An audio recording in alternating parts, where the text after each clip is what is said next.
2018, and sure happy it's Thursday, sure happy it's Thursday, sure happy it's Thursday, and we've got lots to talk about today.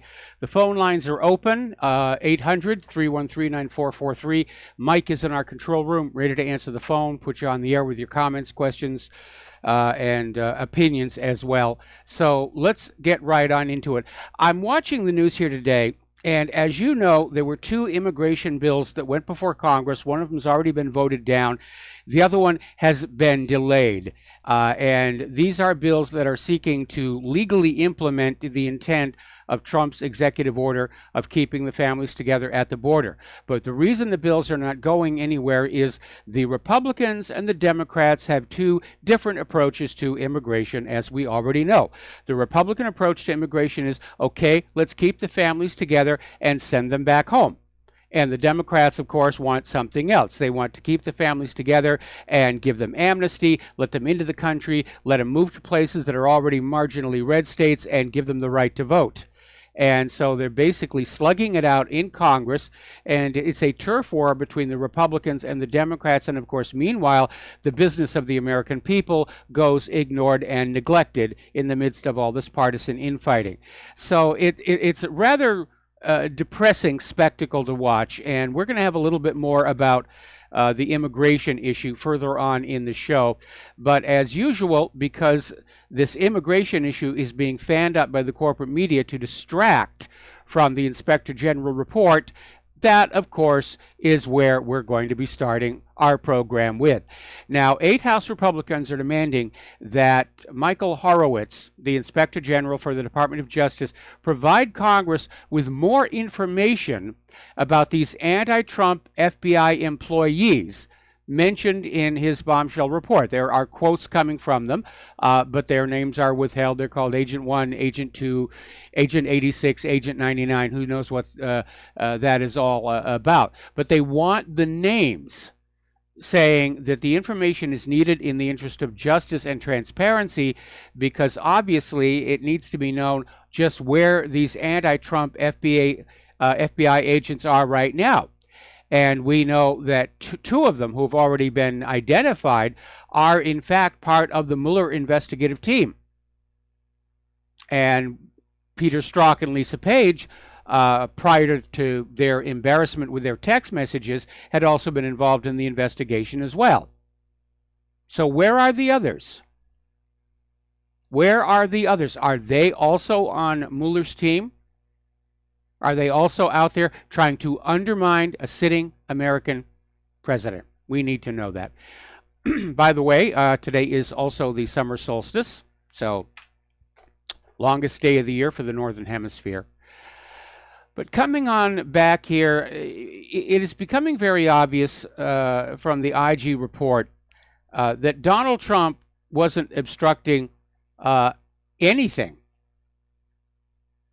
Because he had every right to fire James Comey over Comey's poor job performance. And again, given that Mueller's team has found no evidence of Trump-Russia collusion, which is what he's supposed to be looking for, there was nothing to obstruct. What we've been seeing all along is a partisan railroading. A rather major one. In fact, it's a partisan bullet train, in fact. That's what's been going on for 18 months. And I have to tell you, I do wish that Donald Trump would seize the opportunity of the IG report. He's got the moral high ground right now. And unfortunately, my perception is that he has demonstrated that he is, in fact, easy to manipulate.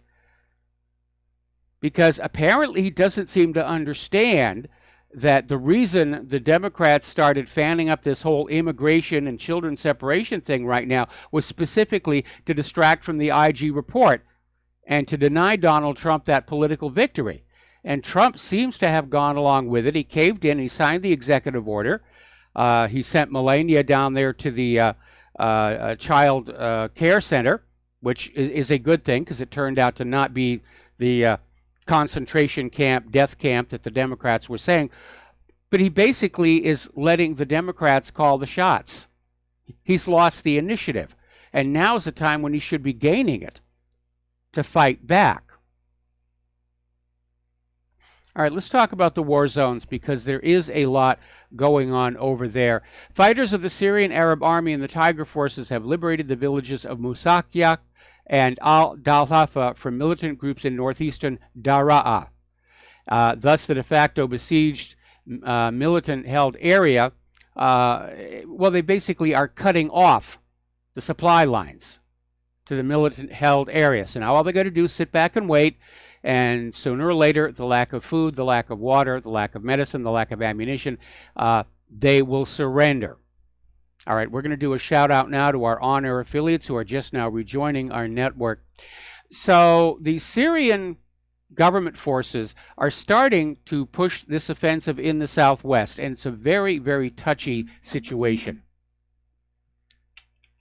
because the U.S. has already been saying, don't you dare go into this area, because that's where we are. And that's also where the remaining ISIS and Al-Qaeda forces are, under the protection, apparently, of the United States. And, of course, Syria's response is, well, why are you there anyway? You have no right to be here. We didn't ask you to be here. You don't have our permission to be here. You don't have a United Nations Security Council resolution to be here. You don't have a declaration of war from your Congress to be here. What the heck are you doing here? And so there's been a war of words that's been building up between the two. But Syria's going on in. They want to finish up this battle against these U.S.-backed jihadi groups. But we're seeing from this article over in Zero Hedge that this battle for southwest Syria could trigger U.S. and Israeli intervention. Now, Israel's point of view, of course, is they want to keep that Golan Heights. Israel claims it is theirs. The U.S. says it's disputed. The rest of the world says it's occupied. And Israel is lobbying for the U.S. To recognize Israel's sovereignty over all that oil and gas. And apparently, after the blowback from moving the embassy to Jerusalem, the U.S. government has backed off on that one. And Israel's throwing a tantrum. We want it now. We want it now. But apparently there is a concern that the U.S. will seize Syria's military operations inside Syria as a reason to intervene yet again, under whatever excuse. Maybe they're going to have another false flag chemical weapon attack. They're going to go back to saying that they're really there to fight ISIS and Al-Qaeda, which is going to be a hard sell, because they're kind of like sitting next to each other and taking selfies and so forth and so on. But we know that the United States does not want to give up on Syria. First of all, because there's a pipeline right-of-way involved. They still want Bashar al-Assad out of there and a puppet ruler in. But most importantly, the United States right now, with all these wars going on all over the world, it cannot be seen to lose any of them. Or U.S. public support for the wars will evaporate and the wheels will come off the war wagon. I don't even know that there's that much support for the current wars. The U.S. is engaged officially in 7 different wars.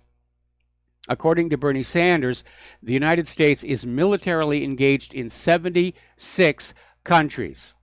We don't even know where the U.S. government is mucking about with other people's countries. We don't know what those 76 are. But if there's a major loss, either in Syria or Afghanistan, it's all going to start to unravel. And that's why the U.S. is going to stay in Afghanistan and stay in Syria, no matter how much of other people's money and children they have to spend to do it. Speaking of Afghanistan, the United States bombing spree in Afghanistan has reached record levels, not seen since at least 2009, according to a new report from Air Force Central Command. And the increase in attacks comes 17 years since the U.S. invaded the country in an effort to oust the Taliban from power. Now, I find it interesting that the United States is escalating the airstrikes into Afghanistan at a time when the Afghan government and the Taliban are trying to get together and have peace talks to end all of this. But as of May 2018, the U.S. had dropped 2,339 weapons from the Afghan skies since the start of the year. And May saw the deployment of 591 munitions in Operation Freedom Sentinel. Where do they come up with these names? More than any other month since October 2017. Isn't it amazing, these ridiculous names they come up for these operations? It's just pure propaganda here. Russia is obviously still concerned about NATO's increasing the arming and manning of the border with Russia. And Russia is saying they're going to have to respond equally. So they got the Cold War back, because that's what it is. We're going to put people and we're going to put weapons on there, and we're going to loot our country's population for the money to do all this, because the military-industrial complex is what makes this country great. Do you know how right Eisenhower was? And this is proving it all over again. The civilian government isn't in control of the military-industrial complex. The defense contractors are. They just hand out enough money to members of Congress and presidents, and it's all going to work. You know, they'll get the contracts. They'll build all these weapons in all these companies across the United States. And because it's a Cold War, heck, it doesn't really matter if they don't really work. They just have to look impressive. You know, and we'll rig the tests so that they go through the approval process. It's a big scam. It's a big, giant scam. And back in the 50s and 60s, when I was a kid watching the first Cold War, it was impoverishing the American people. Now, back then, because of the aftermath of World War II, between Bretton Woods and the United States being a manufacturing powerhouse that marketed to the entire world, we could afford a Cold War. We can't anymore. We're not a manufacturing powerhouse. Bretton Woods is evaporating. They're literally borrowing the money to maintain this war posturing.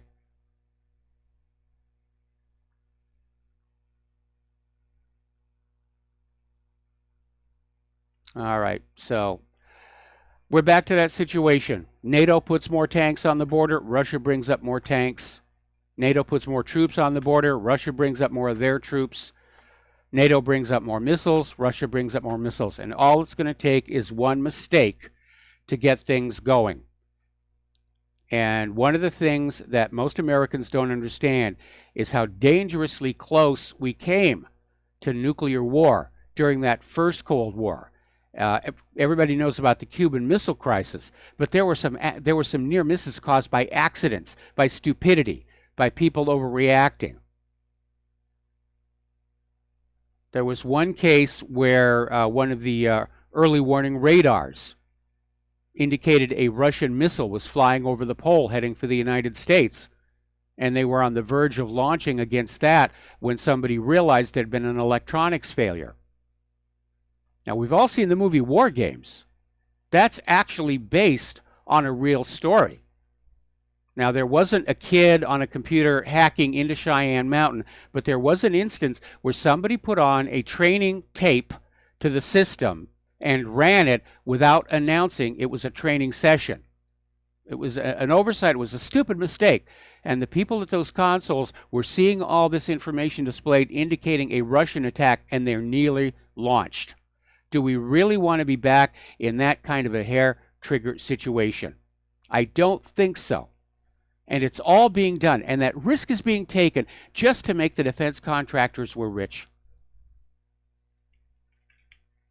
I keep thinking back to Eisenhower's farewell address where he talked about the military-industrial complex, and to his famous Cross of Iron speech. And if you have not read that, you need to look it up online and read that speech. Eisenhower knew what war was. He'd been through it. And he became, in the end, one of our most anti-war presidents that we've ever had. As opposed to presidents and politicians who've never actually had to be in a war, and they think it's cool. It's a fun thing to do, a good way to make money, run up our stock portfolio. It's not our kids. Who cares, right? All right. There's an article that we saw today. As you know, much of America's military might, perceived military might, is based around our carrier battle force and the carrier attack groups, which consists obviously of a carrier and its screening escorts, guided missile cruisers, guided missile destroyers, dedicated sub-hunting ships, usually a submarine. It varies from carrier to carrier, but they are an awesome force out in the open water. But military analysts are now saying that if the U.S. aircraft carriers went into the Baltic Sea, they'd basically be like fish in a barrel, because the Russian high-speed anti-ship weapons can fly all the way across the Baltic Sea. There would be no place for the carriers to retreat to once they were in there. And there's a lot of concern about how effective our carriers are and how vulnerable they are, and not just because of what's been happening with the Gerald R. Ford. And as I've mentioned before, history is repeating itself. When we were going into World War II, the naval doctrine was that the battleship was the mainstay of the naval fleet. That was going to control and dominate all battles. Why? Well, because that's the ship that had won World War I. And so in the years between World War I and World War II, the Navy improved on and built newer and better battleships. And yes, the aircraft carrier had kind of come along, but the Navy sort of viewed it as, well, it's kind of nice to have, but it won't be that important in World War II. Then, of course, World War II came along and proved exactly the opposite. The aircraft carriers were the main projector of power, and the battleships, while they did have a few spectacular battles, were relatively obsolete. And they were, after World War II, the ones that hadn't been sunk were retired. They were briefly revived for like Vietnam and the Gulf War, but now they're sitting in museums like the one we have at the bottom of the hill. And the naval doctrine is the aircraft carrier determines the battles. Why? Well, because that's what won in World War II. But we're now talking about World War III, and we're talking about military peers with high technology who have clearly been thinking outside the box. And they're not burying vast amounts of their resources in these behemoth carriers. You know, they're going for these hypersonic ship-killing missiles. I think it was about 4 years ago, there was a little bit of an embarrassment where the Joint Chiefs called in one of the Navy's top admirals and said, what is the life expectancy of our aircraft carriers if we go to war against Russia or China? And the admiral said, it'll be about a week, maybe 2 if you keep them in port, which was definitely not the answer that the Joint Chiefs wanted to hear. But again, looking at the quality of the weapons, the problems they're having with the Gerald R. Ford. This is supposed to be a brand new ship, and already it's got drivetrain problems. That electromagnetic catapult system is actually cracking the tow hooks on aircraft. They can't dial that in. The supposed synchronized radar system won't synchronize. And the Navy is saying they made a mistake. Too much whiz-bang on one platform. And that there are serious concerns whether it'll ever actually be ready to go into combat.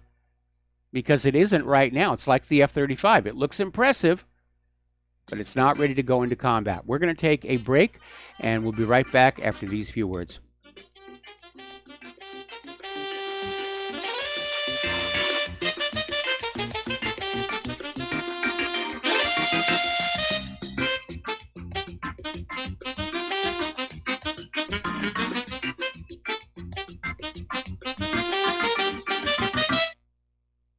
Corporate media dominates the American opinion. Finding independent voices that counter this avalanche is becoming increasingly difficult. With the endless corruption running rampant throughout our government, independent voices are needed more than ever to battle the offensive against our freedoms and liberties. As a listener of RBN, no one understands this concept better than you. Now it's up to you to do your part. The time has come for you to take action and begin broadcasting the truth to hundreds or thousands of people every month. Sound impossible? Quite the contrary. With pointed slogans from LibertyStickers.com, you can reach countless sleeping Americans unaware that they live in a real-life wonderland. LibertyStickers.com has a huge inventory of political bumper stickers and messages that reflect the truth about our government, our politicians, and the future of America. With so many in stock, there's one perfect for you. Visit us today at LibertyStickers.com. Again, that's LibertyStickers.com. Do your part. Your voice is important. Let it be heard. Folks, we're living in a world the likes of which we've never perceived any clearer than we do now. The plan for global governance has been in the works for generations and would have likely been achieved by now, but for the fact that the globalists left open their Achilles heel. With all their tools, Federal Reserve System, fiat currency, no child left behind, and then Common Core education introduced to our schools to dumb us down, vaccines, pharmaceuticals to lobotomize us, GMO foods, insertion of compromised or bought and paid for politicians, judges, mainstream media propaganda, all pieced together like a puzzle designed to ultimately bring the world under submission. But with all their strategy, they forgot one thing: knowledge. And knowledge is power. With knowledge, their bombardment is nullified. Folks, with that, as brilliant and knowledgeable as you've become, among the wisest audience of any radio audience in the world, and you are, I want you to take a moment to reflect and ask yourself, how much of that knowledge did I obtain from Republic Broadcasting Network? How high has my consciousness been raised since I've been a listener? How fast am I now able to discriminate truth from fake news by being a Republic Broadcasting listener? How clear am I now able to see the world since I've been listening to RBN? Ask yourselves those questions, folks. Then ask yourself, what is that knowledge worth to me? Like my morning coffee, how would I survive without it? A voice of truth in a sea of lies. Do we not all need to make sure it survives? Like public broadcasting, we are now finding we can only survive with listener support. Censorship, advertisers being attacked, truth itself being attacked. It's the only way through this. We at Republic Broadcasting humbly ask you to become a supporter. Look at your budget and make a determination of what Republic Broadcasting is worth to you and what you can afford on a monthly basis. Go to republicbroadcasting.org and pledge 20, 30, 40, 50, if possible, 100 a month or more if it's affordable. Click the donate button and become a regular monthly donor. Assure both us and yourself that Republic Broadcasting truth will continue to flow like that morning coffee. The network thanks you. We will not go down in the night without a fight. You can burn up our mosques and our homes and our schools, but our spirit will never die. We will not go down in Gaza tonight. And aloha, America. Welcome back to our show here. And once again, if you would care to support Republic Broadcasting Network, and folks, we really do need your help. The postal address to send a check, money order, or if you prefer anonymity, cash, is Republic Broadcasting Network, 2251 Double Creek Road, number 302, Round Rock, Texas, 78664. If you want to make a donation by credit card, or if you want to become a recurring subscriber, the phone number is 800-724-2719, extension 1 during business hours, extension 3 at all other times. Getting on back to the war zones and getting on back to the increasing hostilities with Russia. The Russian Defense Minister, Sergei Shoigu, is saying that NATO has no chance to take Crimea. And as you know, there has been a lot of talk between NATO and the United States about, rescuing Crimea. We've got to rescue Crimea, from those evil Russians who stole it, which of course is not at all what happened. So let's hit the rewind button and go back one more time for those people who are really in a state of denial. When the U.S. backed a coup d'etat against Ukraine's legitimate government and brought down Yanukovych, and they put in a puppet ruler, President Chocolate Poroshenko, the people of Crimea said, this is no longer a government of our choosing, and they held a referendum to secede from Ukraine. which passed overwhelmingly, and it is their right to do that under the United Nations Universal Declaration of Human Rights. Everybody has a right to self-determination.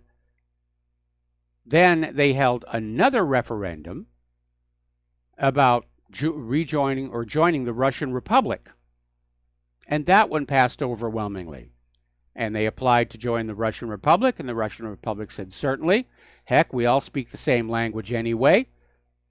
And that's what actually happened. But the United States and NATO are taking the position of refusing to recognize the right of the people of Crimea to vote to secede, even though, again, those NATO nations and the United States are all members of the United Nations, and they are bound by that Universal Declaration of Human Rights. But their attitude is, we do not recognize the right of the Crimean people to make such a decision. Therefore, by default, Russia has stolen Crimea, which, as I've said before, is like being at a wedding and one of the wedding guests doesn't recognize the bride's right to choose the groom. Therefore, by default, the groom has kidnapped and raped the bride. That's how the thinking goes in NATO and Washington, D.C. So there's been a lot of talk about rescuing Crimea. We have to take it back from those evil Russians who stole it. And Russia is basically sending a message saying, no, you won't.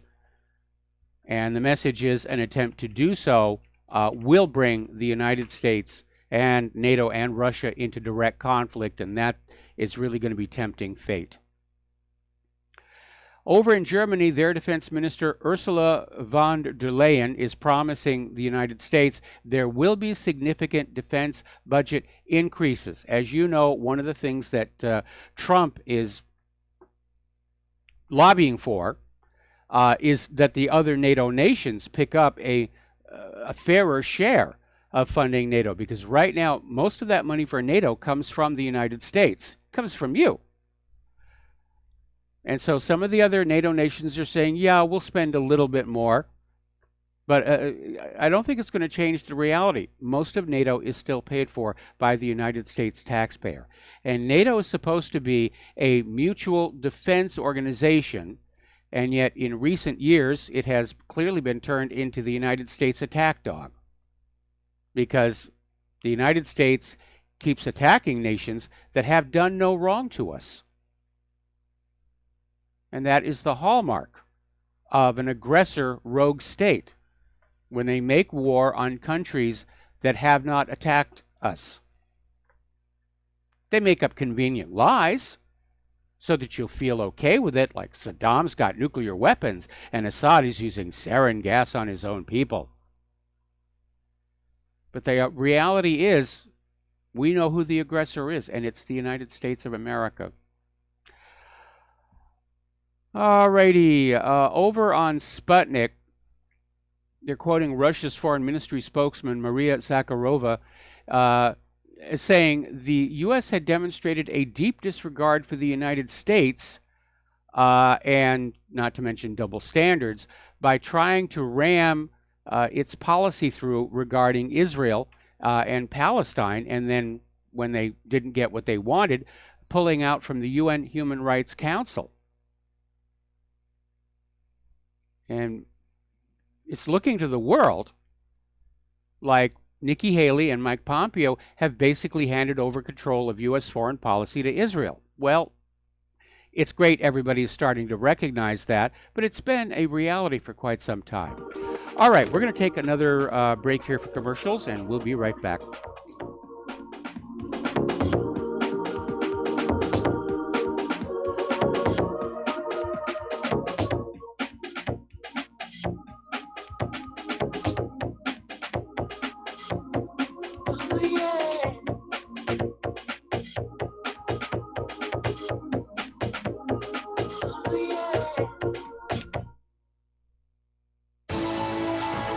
You are tuned in to the Republic Broadcasting Network. Visit our website by going to republicbroadcasting.org.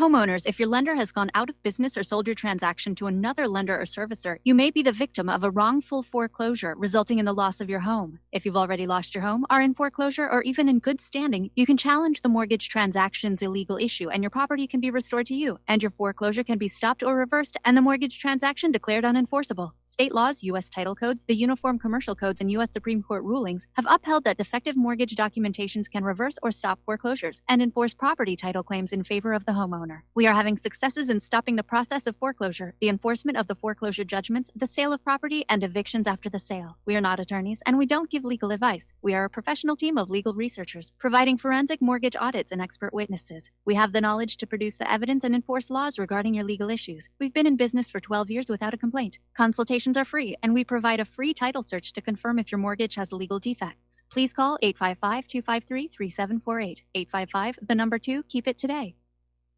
Tired of being lied to by mass media? It's growing more and more apparent today that news is received less and less through standard media outlets. Even with a growing audience every day, RBN is beginning to direct more efforts into social media. Social media and the use of the internet is fast becoming the primary source of people for news, regardless of demographic. RBN has set out to provide some of the best news on the internet through republicbroadcasting.org, and also has begun to use the tools to our advantage by way of social media. Republic Broadcasting is now operating a Facebook page to function as yet another avenue to have our collective voice reach new audiences across not only America, but across the globe as well. The Facebook page features not only news, but also an RBN player to listen to our broadcasts.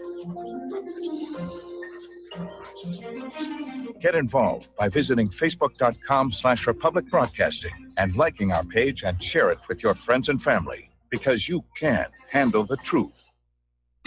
Without the right accessories, any guy can be off the mark.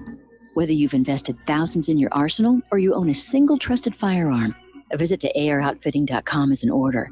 It's one of the finest online selections of tactical optics and AR parts and add-ons, like EOTech, quick target acquisition with no peripheral loss. Browse the full range of Nikon scopes and binoculars. AROutfitting.com can illuminate your world with Streamlight gun-mounted lights from keychain to large handhelds, up to 1,100 lumens.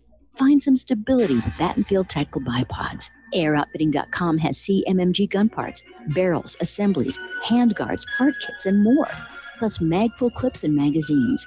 I know I've got you excited, so take a breath. Head to AROutfitting.com. The site's super easy to navigate and features a ton of technical info, including links to manuals. We also welcome vendor and manufacturer inquiries. Remember, if you don't see it, we can get it at AROutfitting.com.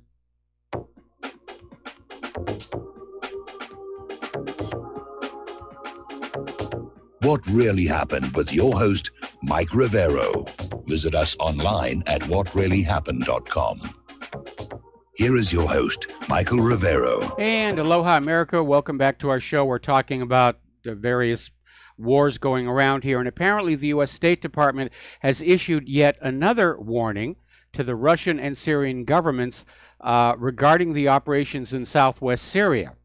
And the United States is basically claiming that Syria is operating in a de-escalation zone negotiated between the United States, Jordan, and the Russian Federation last year. Now, there is an issue here where the de-escalation zones were intended to provide an area of safety for the civilian population, and not just as a you can't come here hideout for ISIS and Al-Qaeda. But that's the position the United States is taking. And I guess at this point, it's only a matter of time before we actually do see conflict between U.S. forces and Syrian forces. And inevitably, the Russians, to some extent, will get involved because Syria is using a lot of their weapons. To nobody's surprise, Benjamin Netanyahu is out there singing the praises of the United States for leaving the United Nations Human Rights Council, because after all, the UN Human Rights Council, they're just so horribly biased against Israel. They're a bunch of anti-Semitic Jew haters over there at the United Nations. That makes one foreign leader who has approved of what Trump did. And the rest, of course, are absolutely appalled. And again, the optics on this need to be fully considered. How does it look when the United States government, supposedly the mightiest nation on earth, is dancing around on Israel's puppet strings? It's a little humiliating, I think. Most Americans should be very embarrassed by the behavior of the United States government here. There's been another video that has come on out, which unfortunately is painting a very negative picture of Israel. And it has to do with how last July in 2015, there was an 18-month baby. Ali Saad Dawabash was killed in an arson attack by Jewish right-wing terrorists in the Palestinian family's home in Duma, which is a town in the West Bank. And the toddler's parents also died from their injuries within weeks of the attack.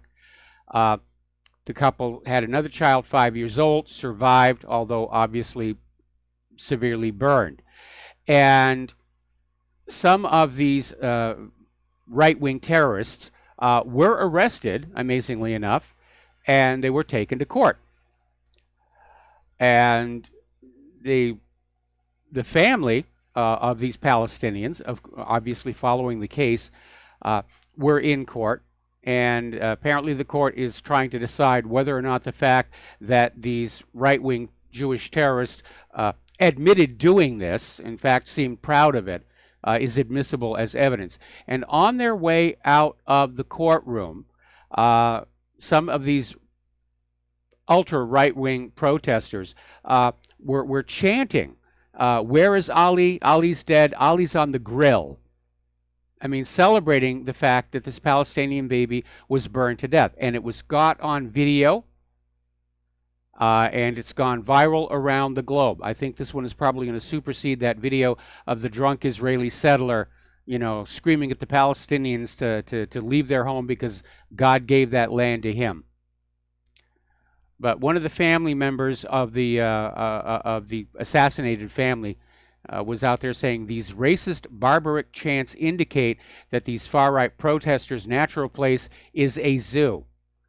And it's kind of hard to argue about that. I mean, it's one thing to be in a conflict with somebody, but the kids should be off limit.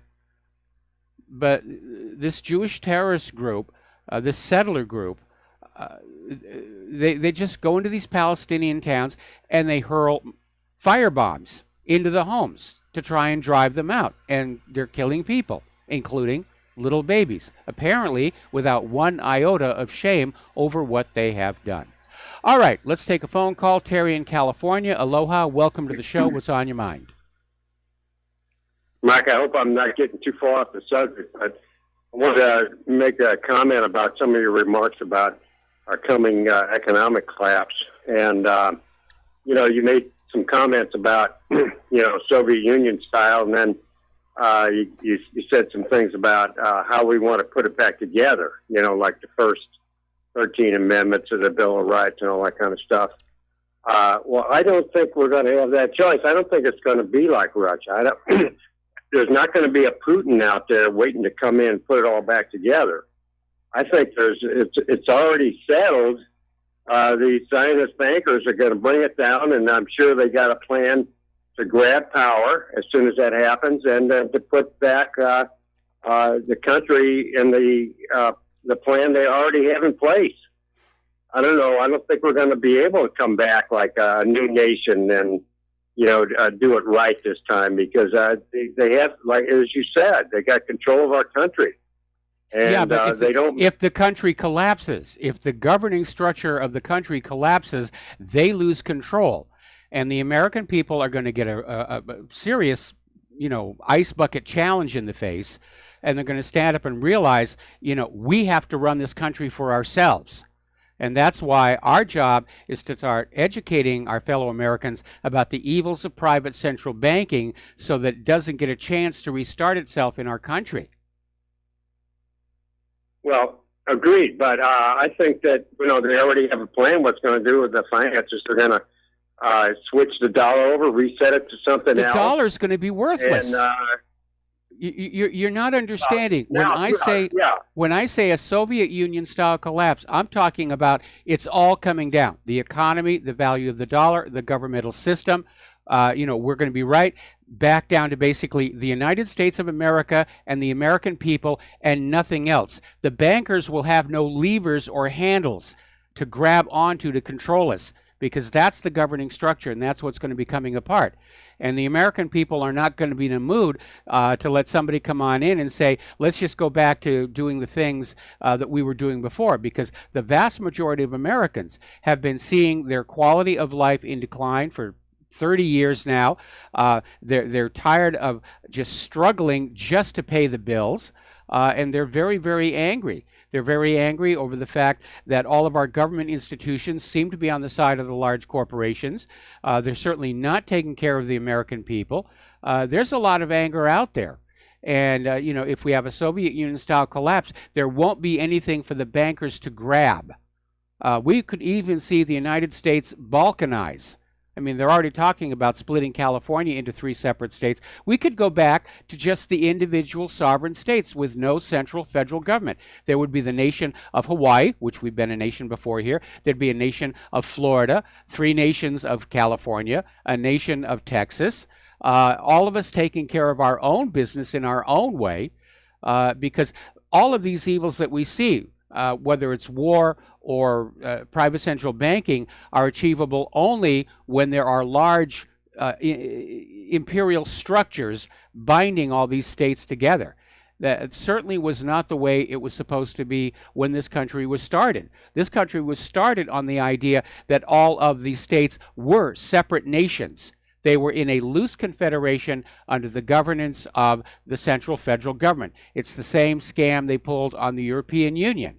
But over time, both Washington, D.C. and Brussels basically arrogated more power to themselves and became more tyrannical in the process. well, I see your point. I'm thinking what they might try to do before that happens is say our currency is no longer in effect, but now we got this new currency. It's a digital currency. And of course, they can have a digital currency. All you have to do is come up with the ones and zeros. And whether... Well, that's the vast majority of our currency is already ones and zeros. But I think Americans are becoming, first of all, highly suspicious of this idea of a cashless society. Second of all, just on a practical level, we're seeing so many of these digital currency systems fail. I got another email from somebody just the other day saying they'd gone down to their local store, was cash only. Because the system had broken down. We had the same thing. Claire and I went to a fast food restaurant right about the time of one of her choir rehearsals. Same thing. Machines down, cash only. People like the idea of having cash. They want what they have earned in their own pocket. And I think most people, they welcome the convenience of a plastic card, but they want some of their wealth still in their pocket, in their home, buried in a mayonnaise jar out by the pineapple plantation. It gives them a feeling of security to have some of their wealth under their own direct physical control. In any event, during the coming crash, there's going to be a lot that's going to come on out about how corrupt the government and the banking system was, and I think Americans are going to turn their back on that and say, we need to go back to something that's simple, we need to go back to something that's going to work for the people. Yeah, and I think that's why people are buying silver and gold now, because they know, they're not going to... It would be like a Venezuelan type collapse as well as a Soviet type, Oh, and, it's bad down in Venezuela. But Venezuela was brought down by the U.S. The U.S. has been working toward this for years. Yeah. Absolutely. People don't realize that because they were out of the banking system, right? Well, it's more a case of Venezuela selling their oil for currencies other than the dollar, right. And Venezuela setting an example of taking that oil revenue and spending it on the Venezuelan people. And so the U.S. has been trying to get in to Venezuela since the time of Hugo Chavez. In fact, they staged a coup against him, but there was a counter coup a week later that put Hugo Chavez back into power. And the U.S. hates him for that. because you're not supposed to come back from a U.S. Regime change. They hate him for selling Venezuela's oil for currencies other than the dollar. Again, they think he's setting a really bad example for the rest of the world by saying that the government's responsibility is to care for the people. Yeah, and that's why Pat Robertson said that they should assassinate Chavez, the Christian 700 Club guy, Yeah. Well, I don't listen to him. No, but anyway, I appreciate that. I hope you're right for a part of it. I know it's going to be very painful in the transition, and anybody that's got dollars, they better get out of those and get in something else that's going to be means of exchange during the transition. Absolutely. Absolutely. No question about that. All right, Terry, thank you very much. Okay, Mike, yep. Yeah. And it was nice talking to you. We'll talk to you again. All right. Thank you for the phone call. We're going to switch over to Dustin in New Jersey. Aloha, Dustin. Welcome to the show. What's on your mind? Yeah, I wanted to talk about also the Soviet-style collapse, but Mike, nobody listens. I mean, the people who still listen, like either Pat Robinson wannabes, just send a check and, God'll love you for it. I'll buy another, plane, right? Like, these people are such scam artists. How people can still fall for this crap, from these evangelic preachers. Like, what was the guy in Texas who didn't open the doors to help the people? Yeah. I mean, there. As I said before, good people will do good things, bad people will do bad things, and both will use religion as their excuse. There is no question there are a lot of scammers in the God biz. And I sort of had my eyes open regarding that because after I left CBS Television City, which came immediately after I told the CIA I didn't want to sabotage somebody's show for them, I went to work for a Christian television station in Orange, California, as their technical director. And they were in really sad shape because the manager of the station had gone to one of these tent revivals where the end of the world was being predicted. God is going to arrive on thus and such a day. And he actually came back to the TV station and he rededicated the station to getting the word out that the world was going to end on this date. God was going to come down and take up the faithful. Didn't run the commercials, didn't run the paid programming. The day came and God didn't show up. And the TV station was saddled with huge amounts of bills that the station manager honestly believed he was not going to have to pay. And so they were trying to get their audience back because they'd lost the audience and everything. And it was down to like a 3-hour broadcast day, which was the minimum you have to do to keep your FCC license. And I was with them for a little while, and it was a bizarre experience seeing how all of that stuff worked. I think he already came. We all got left behind. Well, great. Then there should be a lot of empty homes and ownerless cars out there for us to grab.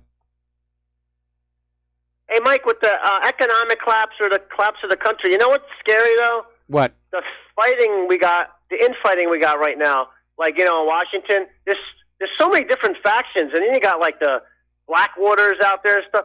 I mean, if it happens here, we're going to be in some serious crap because it's going to be a free for all at that point. That's a scary.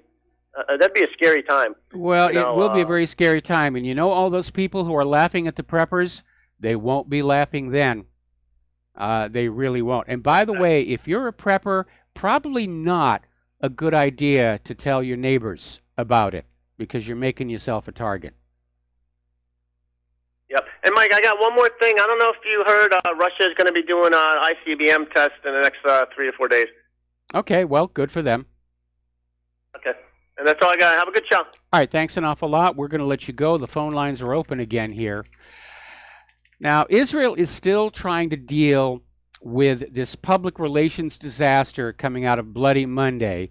And one of the areas where the world's condemnation is focused on was this baby who was killed by Israeli tear gas And Israel originally tried to come on out and say, well, it's the mother's fault. What is she bringing a baby to the protest area for? Then it turned out actually the mother had gotten on the wrong bus and was just there and was nowhere near the fence, not even at the protest, but the tear gas hit her.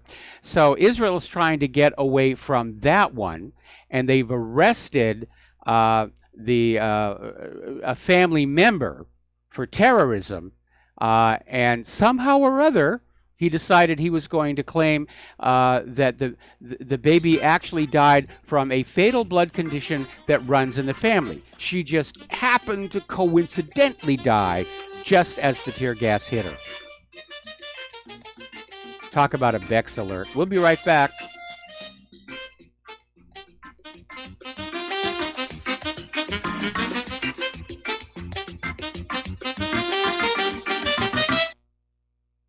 Do you worry a lot? If you're forgetful, nervous, moody, or overwhelmed, chances are you're not protecting yourself from the ravaging effects of stress and anxiety. No matter the cause, ongoing stress and elevated levels of the stress hormone cortisol can rob your memory, your health, your quality of life, and your future. Now you can combat the effects of stress and anxiety while improving your memory and recall at the same time with the dietary supplement Calm and Clever. Studies show that the ingredients in Calm and Clever reduce cortisol by as much as 30% in as little as 1 to 2 weeks and increase your ability to recall facts, names, and numbers in 4 to 12 weeks. Calm and Clever was created by scientist Kurt Hendricks, a principal investigator in 2 NIH-funded studies on Alzheimer's disease. Try Calm and Clever for 2 months. You'll feel the difference. Call 1-800-758-8746 or go to calmandclever.com.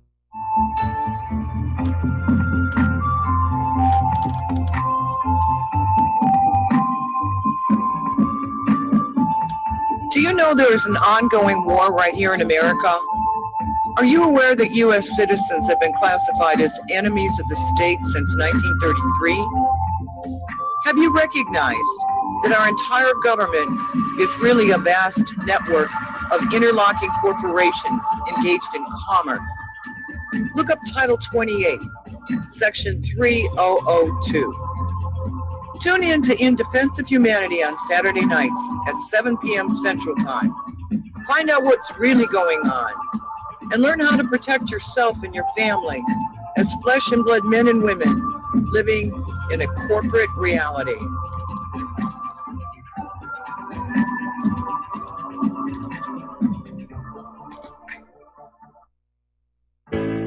Many people write us about their experience with Extendivite. Allow me to read you a few from Amazon.com. By Mel. Great product. My husband and father-in-law use it regularly. Both my husband and father-in-law have had significant change in their blood pressure and overall health. By Amazon customer. It works for me. Returned to buy the tincture and the capsules as they were on sale during February. Unlike some other products, this one worked for blood pressure and occasional irregular heartbeat. Extendivite produced noticeable results after just 2 bottles, a 4-month supply. I take Extendivite 3 times a day, every day. I think this supplement has helped with my increased fitness regime and to lower my blood pressure. Tell us your story. Get Extendivite today. Call 1-877-928-8822 or visit heartdrop.com. Extend your life with Extendivite. When all this twisted steel was swept away, did these remaining holes reveal what's really happened? And aloha, America. Welcome back to the show here. And we're going to go back to the phones. Peter in Los Angeles. Aloha, Peter. Welcome to the show. And what's on your mind? Hey, Mike, I just got a kick out of your call with Terry and talking about the evangelists. And I just wanted to recount a couple. I always have found great humor in these guys. And there was, without mentioning names, there were 2 of the scams that hit me the best were, there was a guy that was out here in Upland, California, that was saying back in the 80s that if you sent him, he was collecting money because he wanted to float Bibles behind the Iron Curtain on helium balloons. That was his scam. And there was one more guy that was really great that was that said if you sent him $10 or more, he would send you back a consecrated dime. I'm not an accountant, right? But I know there's a lot of profit in that transaction. Oh my goodness! It's a shame I have a sense of morals, or I probably could have done very well in that business. I'm actually ordained in the state of California, which a lot of people find amazing, but that goes back to when I was in college, and I had to take some courses outside my major. So I took a journalism course, and one of the stories they assigned to me, this was during the Vietnam War, they sent me to interview this pastor of a church who was ordaining young men of military age so that they had a deferment for the draft. I mean, anyway, it was hundreds and hundreds were going through this, and I didn't need it because I already had an occupational deferment. But just to illustrate the story, he ordained me. And we wrote the story, and on the last day of class, I did communion with really cheap wine and cookies. You know, body of Christ with chocolate chip, body of Christ with chocolate chip. You're a sinner, you get an oatmeal cookie, and so forth and so on. But I've never used the ordination, obviously, but it's just one of those quirky little things that happens to people. But again, there are good people who are following their religion, and there are bad people who exploit and use religion. I'm trying to remember the name of that guy who said that if his viewers didn't send him some huge sum of money by the end of the month, God was going to call him home. And or it was Oral Roberts when he went up in the tower and didn't want to come down until somebody raised $5 million. Oh, I yeah. think he raised $5 million. What a scam. What an absolute scam. And you're right. You have to wonder about people who are so enslaved by their belief system that they just go along with this. And he's just taking away from people who are, in all probability, already disadvantaged. And they don't really have it to give. Anyway. Hey, Mike, there's one more thing I wanted to bring up. There's people out there want to Google this. There's a strategic theory that was put out by a guy like around 1900, a British guy. Okay, Peter, we're going to have to take a quick break for station identification. Stay on the line. I'm going to come right back to you.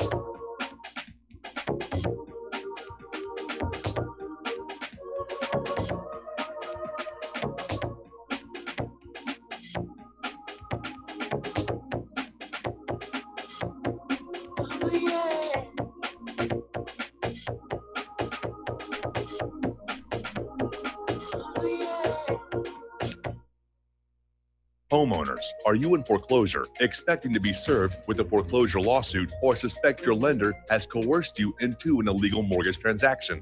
A huge number of mortgages made in the last 10 years have legal issues and are possibly defective. State laws and the U.S. Supreme Court have upheld that defective mortgage documents are grounds for foreclosure defense and for counterclaims in favor of the homeowner. If your mortgage has been sold or assigned since closing the loan, it may be defective and you may be paying the wrong party, and the lender may not have standing or the right to foreclose or collect payments under the law. If you would like to know if your mortgage is legal or not, or know if you are paying the right party, we can help. Our initial consultations are free of charge. We are not attorneys. We are legal researchers and work closely with experienced lawyers who know how to help you find the evidence to help you keep your home. Call toll free 1-855-2-KEEP-IT. That's 1-855-2-KEEP-IT today. This is RBN, the Republic Broadcasting Network.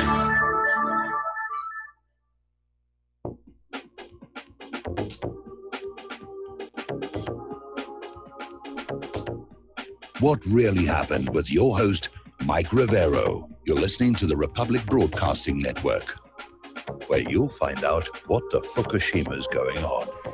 And aloha, America. Welcome back to our show here. And we're talking with Peter in Los Angeles. And if you would just sort of restart where you were. Yeah, there's a strategic theory that was espoused by a guy named Mackinder, Mackinder, Mackinder. The theory is called the Mackinder Heartland Theory. And it was, he put this forth somewhere around 1900 or something. And strategic theory is all made up of always two things, geography and technology. Yes. And of course, the technology has changed dramatically since 1900, but the geography is every bit as much germane. And the Heartland Theory, basically, if you carve a big circle around Central Asia, Soviet Russia, Mongolia, Northern China, Iran, Southern Soviet Russia. That was what Mackinder called the heartland, with internal lines of communication that you could, of course, back then there was only the two-line Trans-Siberian Railroad, but now there's much different. Yes. And they're talking about the Silk Roads and all that. But his theory was, if you controlled that, then with interior lines of communication, you controlled the Eurasian landmass, and even Africa, really, because it's really attached. What our policy has done is to drive Russia, China, Iran, Pakistan, Turkey, all the countries that make up what Mackinder called the heartland, have all been driven, if not into alliances with themselves, at least antagonism with the United States. Yes. And with things like the Silk Road and all the trade things that are going on right now, and I really wish you'd take a look at that, because I meant to talk to you about this for years, but I haven't gotten around to it. But at any rate, I think it's suicidal to go up against people that control the entire Eurasian landmass, both for economics or for military. At any rate, I just wanted to. It's called the Mackinder Heartland Theory, and give it a look sometime. Yeah, I'll give that a look here. I don't think anybody, or I hope that nobody in the Defense Department or Pentagon is thinking about a land war across that vast expanse. I think the idea is to use the threat of nuclear attack or of non-nuclear airstrikes on key strategic cities to coerce these countries into going along with the U.S. agenda. I can't imagine that anybody really wants a full-on ground war, except, of course, for those companies that are providing the boots and the uniforms and so forth. It would be a bad idea. Let's be honest. It's a horrible idea. They used to say 2 rules of war: don't invade Russia, don't invade China. But this is, even with an economic war against these guys, with all the resources on that mainland, that landmass, and linked up with railroad and so on and so forth, it's ridiculous. And then the populations, of course. Yes. So but that's what we've done. We've antagonized all those people that Mackinder defined as the heartland. Anyways, it was, and we've antagonized a great deal of Europe as well. In fact, especially with this recent thing about pulling out of the UN Human Rights Council, I think the United States and Israel are isolating themselves from the rest of the world. They're becoming the new axis of evil. Like there was, Germany and Italy. All we need is a third one in there, and we're right back in the same formula for a new world war. 3 nations against everybody else. You're absolutely right. But also look at the way, because Russia now is playing a key role right on Israel's border, Israel started it, and they got it, and Russia intervened and stopped them from getting what they wanted. But Israel has been forced to come to a lot of accommodation with Russia because Russia has got a lot of what they need. They can't go into anywhere without Russia's acquiescence in their border areas now. And, all these I'm not sure I agree with that. And that's because of that meeting between Netanyahu and Putin, where whatever was said in that room, Netanyahu convinced Putin not to sell the S-400 to Syria. And it was obviously not a pleasant discussion.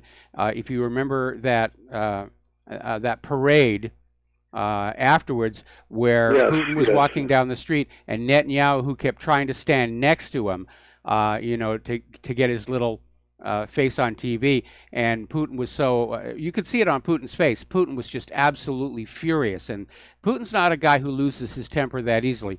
So he went over to the side and he got this veteran and had the veteran march beside him, pushing Netanyahu off to the side and into the background. So there was a little bit of game playing going on there. So Netanyahu's got something that he can use as leverage on Russia. And so I don't know that Israel needs Russia's acquiescence. I'm pretty sure that Israel has a lock on Russia almost as great as they do on, for example, Great Britain and the United States. Well, they hate Russia for a couple reasons. Russia stopped them in Syria, and Putin threw out the Jewish oligarchs. Yes, that's two reasons why they hate them, and the central bank. But there's still a significant Jewish lobby in Russia. It's significant. Not like here. So. I imagine so. To be technically correct, Putin did not throw out the central bank. He merely took control of it so that Russia's public currency is managed as a public utility. But that's going to annoy central bankers all around the world. In fact, it's when he did that Russia went from being a good partner with the West to being on the top of the does not get a Christmas card list. Oh, man. Well, at any rate, Israel has had to reach accommodation with Russia on rules of engagement over Syria. And spheres basically of influence. Don't attack my terrorists in southern, against the Golan or what have you, or try to restrain Syria from doing so. So, I'm already starting to see it. Maybe I'm wrong, but I'm keeping my eye open now because Russia has something that Israel wants and only Israel can get from Russia. And so they're starting to cozy up to the Russians in a number of, it gives them, they're starting to disabuse us because we're not the be-all, end-all that we used to be in that area. They've sucked us dry. They're probably looking at the latest presents we're giving them, like the F-35, and saying, hey, this is a piece of junk. Let's go make friends with the Russians. And it's like any parasite. When they've used up one host, they leap onto another one. And maybe that was the reason Putin was so upset at the meeting, is he understands, what's happening, that Russia may be the next nation to fall under Israel's control. Good luck with that. I hope Putin has more sense, I believe. But at any rate, that's it for me, Mike. Thanks so much. All right, thanks an awful lot. We're going to let you go here, and the phone lines are open, and we're going to do a shout-out to our on-air affiliates who are just now rejoining the network. Today is World Refugee Day, and there's a lot of people out there talking about we have to take care of the refugees, and we shouldn't be stopping them at the border, and Europe's got to take more refugees, and we've got all these poor refugees from Syria and Africa and all the rest of it. Actually, the largest population of refugees on earth are the Palestinians. There are 5.9 million Palestinian refugees around the world. Somehow they don't get the news coverage that the other refugees do. Okay, let's take another phone call. John in Norfolk, aloha. Welcome to the show. What's on your mind? Hey, Mike. It's actually Joe. I usually call you from Tennessee, but happen to be in Norfolk. Okay. I just wanted to talk about the false narrative of Russia interfering with our election, when it really was the British establishment that was interfering with our election. I mean, you look at Christopher Steele, and you look at this spy, Halperin. There's a big, huge English establishment connection between the demonization and false entrapment of the Trump campaign. And I think it all goes back to England being the abode of all the globalist bankers. And they really want to divide Trump from nationalist Russia with its national currency and bank. And I think that's really what's at the bottom of all this is the English establishment hatred and fear of the United States joining with Russia to destroy their little game that they played on the world for the last 300 or 400 years. Well, obviously, I'm going to disagree with you on this because we know for a fact that Christopher Steele was just a hired hack, and he was hired by the Democratic National Committee, the Hillary Clinton campaign. We know that Halpern was paid a really large sum of money for his espionage into the Trump campaign. We don't yet know who his paymaster was. But I think the source of the tampering of the 2016 election was much closer to home. And certainly we're seeing from the Inspector General report that the FBI was essentially tampering with the 2016 election. And so I don't think we need to look much further afield for that. And as far as the allegations of Russian hacking, there's an interesting little story that has come on out where apparently when the story of Russian meddling or hacking of like the DNC computers first came on out, Susan Rice gave a stand-down order to cybersecurity saying, don't look at it. You don't want to go there. Now, obviously, Obama is not going to be protecting Russian hackers, so he was obviously protecting the Hillary campaign. And remember, the metadata on the information from the DNC server shows it wasn't downloaded over the internet. Somebody copied it onto a flash drive and walked it out of the building. Most likely person, Seth Rich, and he was assassinated for it. Well, I do not disagree at all that the FBI and DOJ colluded against the Trump campaign. But I know that a lot of the signals intelligence came through MI6 and the Five Eyes program, which was through Britain.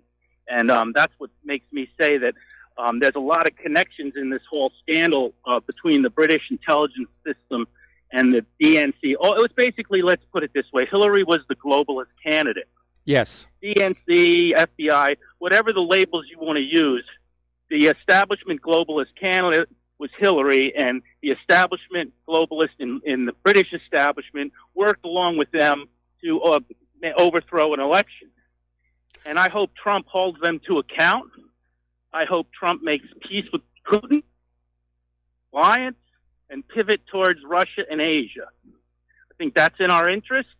I think the Europeans have become so corrupted with liberalism and socialism and globalism that they're finished, as well as the immigration that's destroying their culture, that our one hope for our country is to become a nationalist nation and to get rid of our central banks. And we're not going to be able to do that as long as we're on good, friendly terms with the British, and we should, unless the British do go to the right or nationalist also. They need to obviously they're going nationalist with the Brexit here.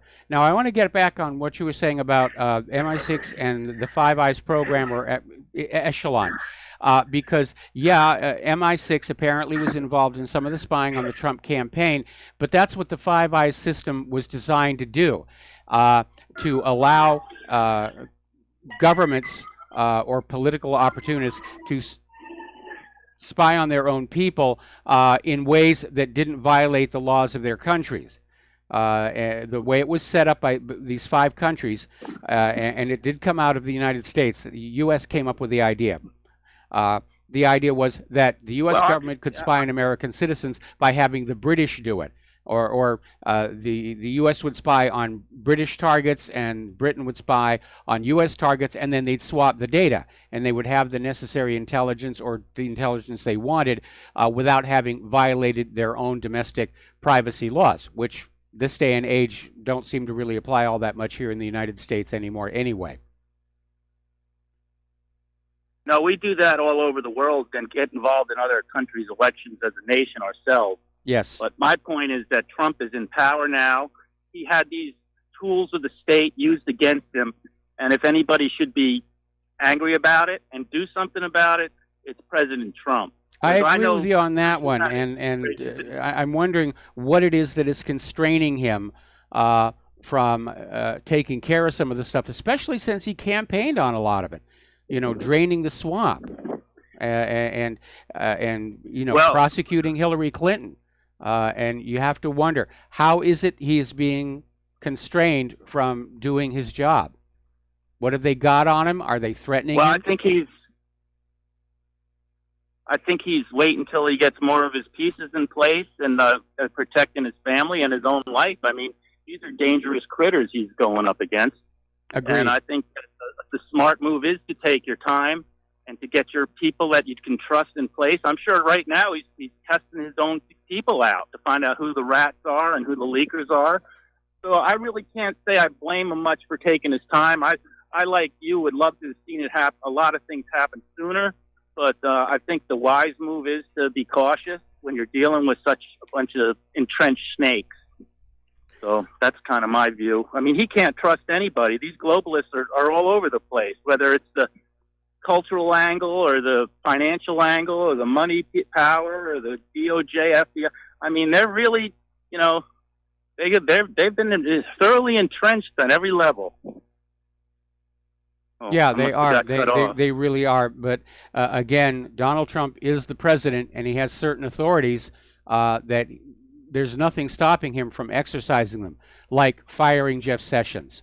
And presidents have fired attorney generals and FBI directors before. Bill Clinton fired his FBI director the day before Vince Foster was murdered. And the body was dumped in Fort Marcy Park to put it in the jurisdiction of the Park Police. The Park Police solve a murder? Yeah, that was a real disgrace. But as impatient as I've been over this whole FBI spying thing, it's almost smart the way it's smoking everybody out and exposing all these people. I know it's like a faucet dripping, but it's definitely really, it's kind of a Chinese water torture on these deep staters. They just, and the more we find out, the more people get exposed. It's kind of fun to watch. I mean, as much as I'd like to see them all get frog marched out tomorrow, this might be the better move. But anyway, I'll talk to you later, Mike. Thank you for taking my call. All right. Thanks an awful lot, Joe. And we're going to let you go. Phone lines are open again. We're coming up here on another commercial break. Getting on back over to Israel. As you know, Benjamin Netanyahu is dealing with quite a few corruption scandals, and one of them has begun to surface again, if you'll pardon the allegation. And this one is the submarines affair. And it sort of had faded into the background with all the other more recent scandals like the Bezek affair. But it's bubbling up to the top again.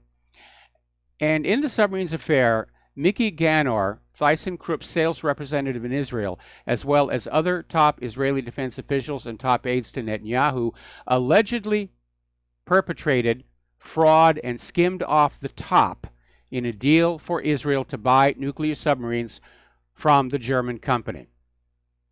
And accused in the massive fraud are Netanyahu's lawyer and confidant, David Shimron, his top personal foreign envoy, Yitzhak Molko, and his former chief of staff, David Sharon, his deputy national security advisor, Avriel Bar Yosef, and former Navy chief, Eliezer Meron. So Netanyahu's feeling the heat. We're going to take a break for commercials. We will be right back.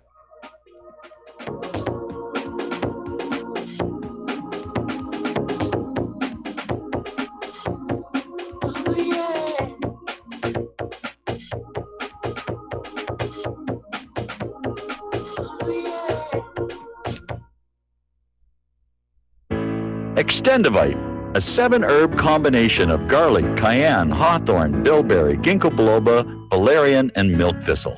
Extendivite is designed to strengthen the heart and arteries and help the body heal itself. Doctors are not able to explain the improvements they are seeing in their patients' health who are taking Extendivite. People who once needed more pills are now taking less and getting better. Due to the unexplainable improvements in their patients' health, more doctors are calling to order Extendivite for themselves. Help Extendivite make your doctor a believer. Extendivite is available in capsule or liquid form for just $69.95 for a 2-month supply. To get started, call 1-877-928-8822. That's 1-877-928-8822 or visit heartdrop.com. Extend your life with Extendovite. Folks, we're living in a world the likes of which we've never perceived any clearer than we do now.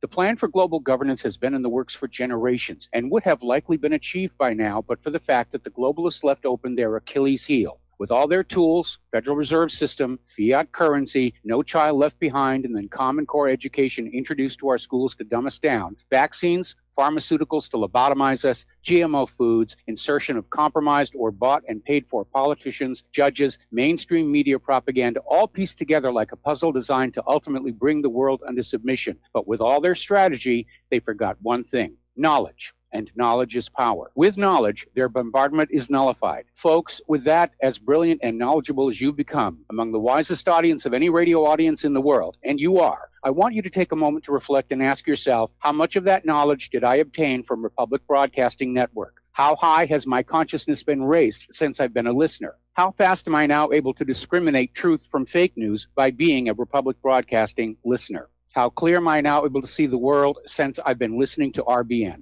Ask yourselves those questions, folks. Then ask yourself, what is that knowledge worth to me? Like my morning coffee, how would I survive without it?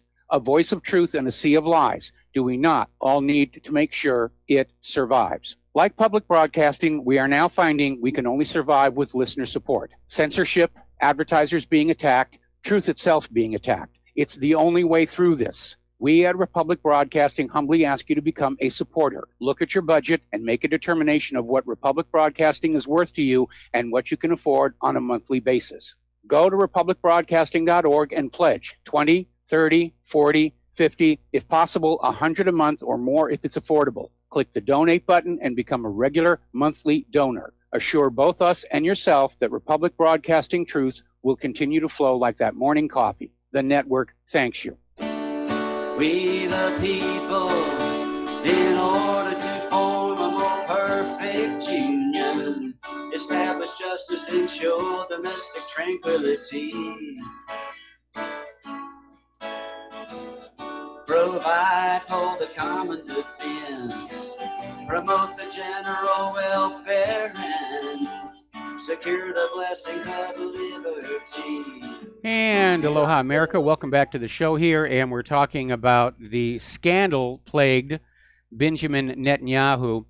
And along with the submarine scandal, which is re-emerging to plague him, apparently police investigators have evidence that Hollywood mogul Arnon Milchan is suspected of giving bribes to Netanyahu in one case and also acted as a middleman in a suspected illegal deal discussed by the Prime Minister and Yedioth Aharonoth publisher Arnon Moses in a separate case.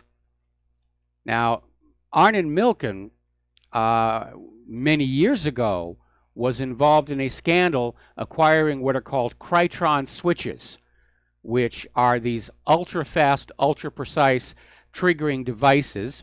And they have many applications, such as the machines that break up kidney stones, where you need the sound waves to be in perfect synchronization.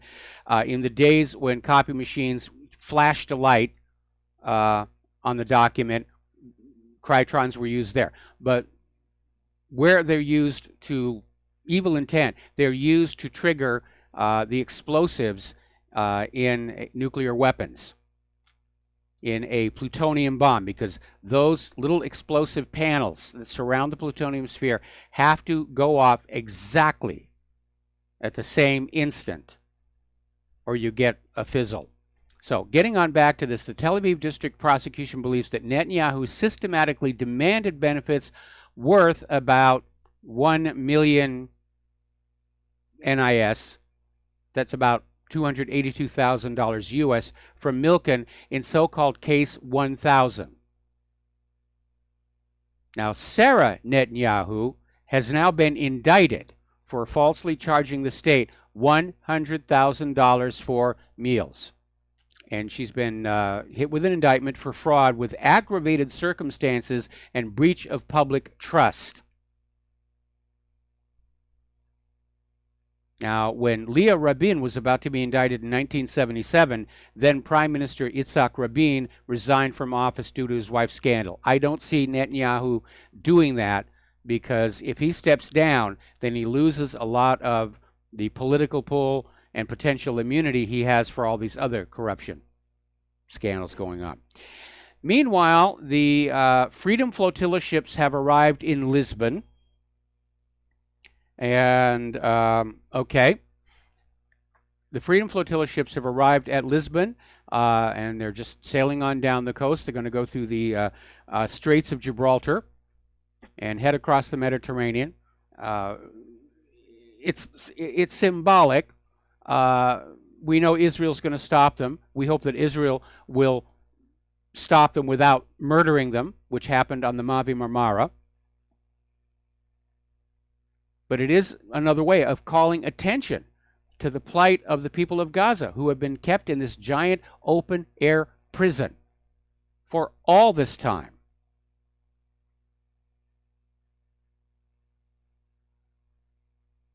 Now, there is an English-language socialist newspaper in Great Britain called the Morning Star, and they had an article by John Elder, which was headlined, "Rising Anti-Semitism Cannot Be Tackled Without Addressing Israel's Crimes." And basically, in the article, he said that by failing to condemn Israel's brutality against Palestinians, that Jewish organizations around the world will be regarded by some as being indirectly complicit in Israel's actions and brutality against the Palestinians, which makes absolutely perfect sense, and the Morning Star took it down. But it's absolutely making the point here that it's time for the world to start dealing with Israel's crimes. And we have to get away from this utter nonsense that because of something we're told happened before we were all born in Germany, that we have some kind of an obligation to just let Israel do whatever they want to whoever they want. Shoot the Palestinians with butterfly bullets. Attack the USS Liberty. No, we're not under that obligation. Whatever happened in Germany or did not happen in Germany, we can't really be sure in this age of mendacity. It's irrelevant to what the current government of Israel is doing.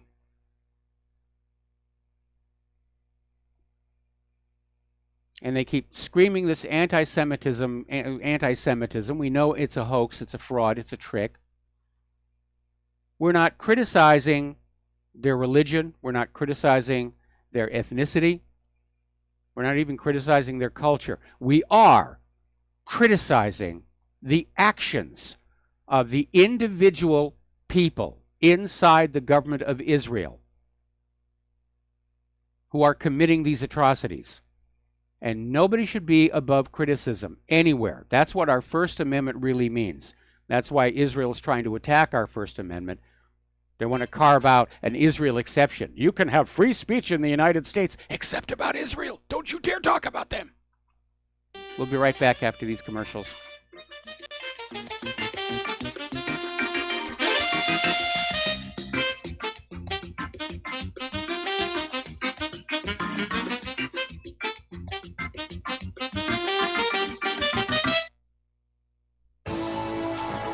You are tuned in to the Republic Broadcasting Network. Visit our website by going to republicbroadcasting.org.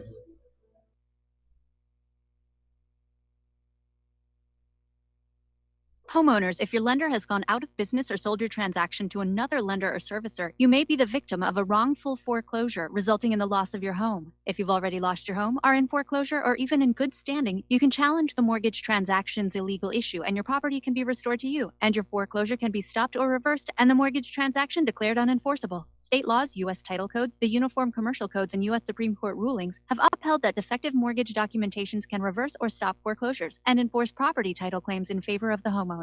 We are having successes in stopping the process of foreclosure, the enforcement of the foreclosure judgments, the sale of property, and evictions after the sale. We are not attorneys, and we don't give legal advice. We are a professional team of legal researchers, providing forensic mortgage audits and expert witnesses. We have the knowledge to produce the evidence and enforce laws regarding your legal issues. We've been in business for 12 years without a complaint. Consultations are free, and we provide a free title search to confirm if your mortgage has legal defects. Please call 855-253-3748. 855, the number 2, keep it today.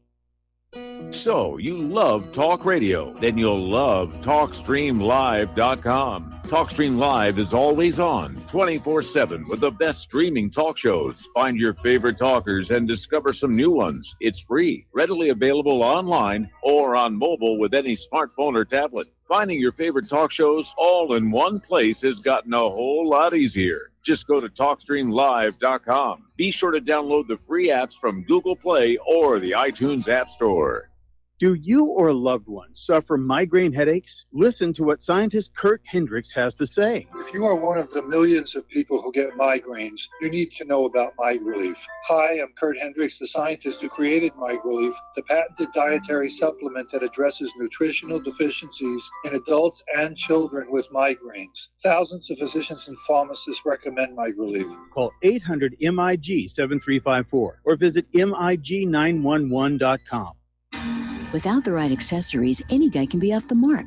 Whether you've invested thousands in your arsenal or you own a single trusted firearm, a visit to AROutfitting.com is in order. It's one of the finest online selections of tactical optics and AR parts and add-ons, like EOTech, quick target acquisition with no peripheral loss. Browse the full range of Nikon scopes and binoculars. AROutfitting.com can illuminate your world with Streamlight gun-mounted lights from keychain to large handhelds up to 1,100 lumens. Find some stability with Battenfield Tactical Bipods. AirOutfitting.com has CMMG gun parts, barrels, assemblies, handguards, part kits, and more. Plus magful clips and magazines. I know I've got you excited, so take a breath. Head to AirOutfitting.com. The site's super easy to navigate and features a ton of technical info, including links to manuals. We also welcome vendor and manufacturer inquiries. Remember, if you don't see it, we can get it at AROutfitting.com.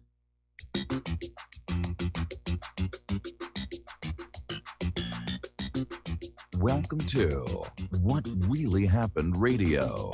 Visit us online at whatreallyhappened.com. And now, set your eyes on the future and let's consider what really happened. And aloha, America. Welcome back to the show. Now, yesterday we were talking about how SecDef Mattis was out there whining about how America is losing its moral authority because of that evil Vladimir Putin. And I got some email responses to that, pointing out some of the things that Mattis has done that constitutes war crimes, especially over at Raqqa, where thousands of civilians were being killed. Even the pro-U.S. Human Rights Watch basically condemned the use of white phosphorus that was used to liberate Raqqa. They were just torching the place here. All right. A lot of people are scratching their heads over the fact that Madeleine Albright and Bana Alabed are to be honored for defending freedom. And it seems like once you've done the work of the deep state and you've spilled enough blood, you can look forward to a retirement full of absolutely gratuitous and pointless awards. And the pro-NATO Atlantic Council think tank is going to honor former U.S. Secretary of State Madeleine Albright at its Freedom Awards this week. Now, back in 1996, Madeleine Albright was interviewed on CBS Television's 60 Minutes. It was the May 12th episode. And she was asked, quote, "We have heard that 500,000 children have died. I mean, that's more children than died in Hiroshima. And, you know, is the price worth it?" End quote. And Madeleine Albright replied, quote, "I think this is a very hard choice, but we think the price is worth it." End quote. So, Russia is coming out with some new clever weapons, and one of their ideas was how to make weapon systems more modular, to move from ship to ship. And rather than go the route that the U.S. tried to do on the Independence class and Freedom class littoral combat ships with this really complex modular system, which turned out not to work all that well, Russia has simply hit on the idea of putting their weapon systems in conventional shipping containers, for which the infrastructure to move them around already exists. And one example is the Club K anti-ship missiles, which are inside shipping containers and which, by the way, can be launched from inside those shipping containers. And Russia is already offering this for sale to export customers. Any coastal defense force on a budget can now have a well-camouflaged warship killer hidden in a civilian port. That would be one way of dealing with some of those Somali pirates, going after the cargo ships. Back when the Soviet Union was in Afghanistan, the Mujahideen used to have a saying that they were not afraid of the Russians, but they were afraid of the Russians' helicopters, because they do make good helicopters. And the Pentagon has now basically hemmed and hawed and admitted that Russia's current helicopters are better than the United States' current helicopters. And I'm sure that that will be followed with a request for money to build a newer helicopter, because we've got to close the helicopter gap. North Korea has now returned the remains of 200 U.S. soldiers who died at the start of the Korean War. And, of course, that was an issue that was raised at the summit with Kim Jong-un. And Trump is out there speechifying about it, saying, "We got back our great fallen heroes, the remains sent back today." Well, until they're identified, we don't know if they're heroes or not. Not everybody in a war is a hero. But Trump is trying to maximize the political gain from this. He's trying to make it look like it's a major political victory. I could kind of imagine that North Korea was getting tired of storing all of this stuff. Probably glad to get rid of it. As North Korea and the United States start to negotiate on the issue of the nuclear weapons, apparently Andrea Hall, who's the National Security Council's top staff official on weapons of mass destruction, has basically resigned her position at the White House. So they're going to have to get somebody else. And she was considered a top person on this. And, you know, the issue is going to be, who do they get who is knowledgeable enough to be able to go over there, look at the weapons and evaluate them, look at the production facilities and evaluate them as well. Now, that's assuming the negotiations are going to come through to the point where they say, let us now implement. And I still think a sticking point for North Korea is going to be the long-range missiles and the launch facilities, because North Korea may be convinced that they can live without the nuclear weapons. But by looking at what the U.S. did in Libya, Syria, and Iraq, and is trying to do in Iran, North Korea has to understand they dare not surrender all of their weapons of deterrence. So we'll see what happens on that. Over in the South China Sea, French and British ships are now sailing through those island clusters in a show of solidarity with the United States and basically poking their finger in China's eye, just ramping up the tensions there a little bit more.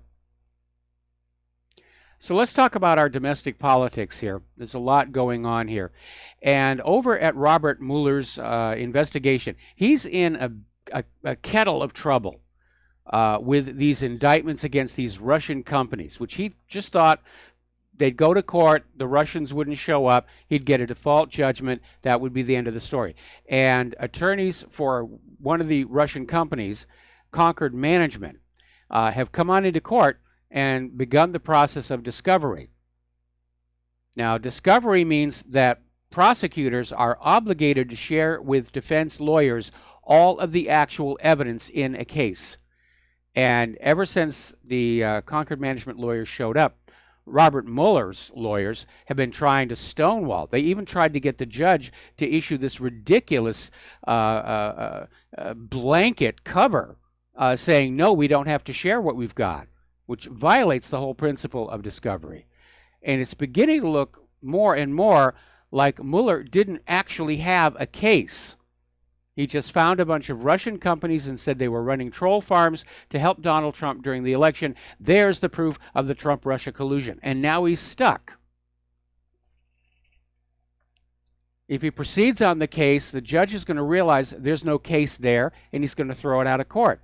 If Mueller unsuits, if he withdraws his lawsuits and his indictment, it's going to look just as bad. He's in a real corner.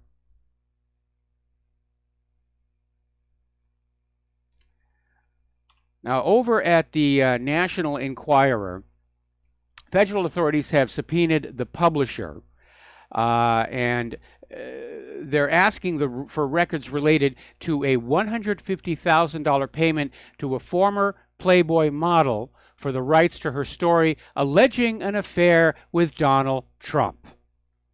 And the subpoena from Manhattan federal prosecutors requesting information from a publisher, American Media Incorporated, about its August 2016 payment to Karen McDougal is part of a broader criminal investigation of Mr. Trump's former personal lawyer, Michael Cohen.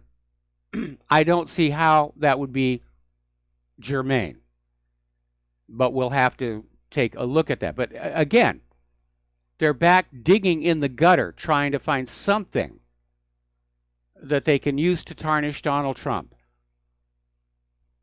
And again, I don't agree with Donald Trump playing around on his wife with a Playboy model or anybody else.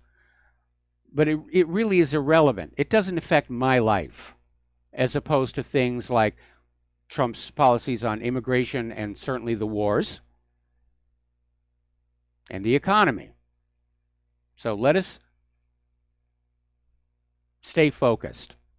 Now, as I mentioned to that caller before, Obama's cyber chief, his cybersecurity czar, confirmed yesterday that former National Security Advisor Susan Rice told him to stand down in response to what were claimed to be Russian cyber attacks during the 2016 presidential campaign. This is coming from Michael Daniel. His title was Cybersecurity Coordinator. And when he was testifying before the Senate Select Committee on Intelligence, basically confirmed the story. Susan Rice ordered to stand down. The Russians are hacking the Democrats' computers. No, you don't want to look at that. Well, obviously, the Russians weren't the hackers, or there wouldn't be a stand down order. Somebody else was hacking into the computers, somebody trying to help Hillary Clinton and harm Bernie Sanders, certainly. Yesterday we were talking about how the Southern Poverty Law Center is facing some serious trouble. It all began when the Southern Poverty Law Center issued an apology and agreed to a settlement to Maajid Nawaz and his Quillim Foundation for basically smearing them. And that's now triggered a lot of other people to stand up and say, well, the Southern Poverty Law Center has done this before. They're not really a credible source. And yet, of course, the corporate media keeps going to them all the time when they need to launder a smear attack. That's basically what Southern Poverty Law Center does. It launders smear attacks. We need to smear what really happened as being dangerous? Well, we'll get Southern Poverty Law Center to do it. And yesterday we reported that there are 60 organizations who have been incorrectly branded as hate groups or otherwise smeared, and they're considering legal action. And now it's looking like they may join together into a class action. And if it goes into a class action, I might just step on in. Because while I make fun of the fact that the Southern Poverty Law Center attacked my website incorrectly, I think I'd like to get in on this one and get a little bit of payback here. Just a little bit of payback. All right. Now then. So today we're looking at Southern Poverty Law Center. They've got money. They're always out there begging for more. They've got money. It turns out that they've got something like $90 million in offshore funds. That's a lot of money. And it's offshore, which makes it look even more nefarious. Now, do you remember Cheryl Atkinson had been with TV News Network, was dismissed, and now she's becoming a campaigner for improving media in general, and she's come out with a book. And according to Atkinson, the research that she carried out for her book to source the provenance of the term fake news led her to a nonprofit organization funded by Google, whose parent company Alphabet was at the time chaired by Eric Schmidt. Eric Schmidt was one of Hillary Clinton's top campaign strategists and donors during Clinton's 2016 presidential run. So Atkinson came on out and said that a smear artist told her nearly every image that crosses your path on a daily basis, whether it's on the news, on a billboard, or on a late-night comedy show, all of it is there for a reason, often by somebody who paid a lot of money for it to be there. And Atkinson is scathing of public relations and law firms for forwarding one narrative or one idea which are rooted in political causes that are often undisclosed.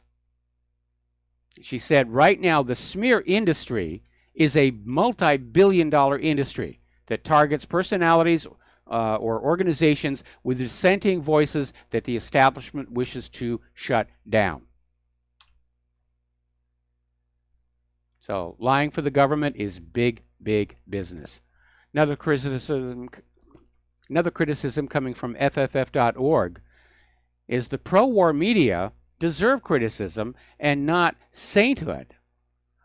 And this is in response to the recent Steven Spielberg movie, The Post, which was the retelling of the Pentagon Papers story. It was released with a huge amount of fanfare and promotion, and it's a well-done movie. But we're talking about a totally different time in the past, in the days when the Washington Post actually had the courage to run stories like the Pentagon Papers or Watergate. But the media hoopla around the Post, I mean, the Washington Post today, it's like an old geezer boasting about things that he did when he was a kid 50 years ago. That Washington Post doesn't exist any longer. It's been taken over. It's been compromised. And like the rest of the corporate media, its main business, its stock in trade, is lying to you here. All right, let's get back to Peter Fonda. I'm still incensed over what this guy did. And Donald Trump Jr. has come on out swinging, in a virtual sense, against Peter Fonda by saying, you're clearly a sick individual and everyone is an internet badass, but rather than attack an 11-year-old like a bully and a coward, why don't you pick on someone a bit bigger? LMK, which is Twitter speak for let me know. So good for Donald Trump Jr. to be standing up for his brother and going after Fonda. Now, Fonda was probably a little reckless in doing this because it's dragged up the fact that back in 2009, when Roman Polanski was arrested in Switzerland, for raping a 13-year-old girl. Fonda, who had a daughter of his own, defended Polanski's sex with a child, saying his arrest was an outrage, and it's not like Polanski killed the girl. So that's the kind of guy this liberal is.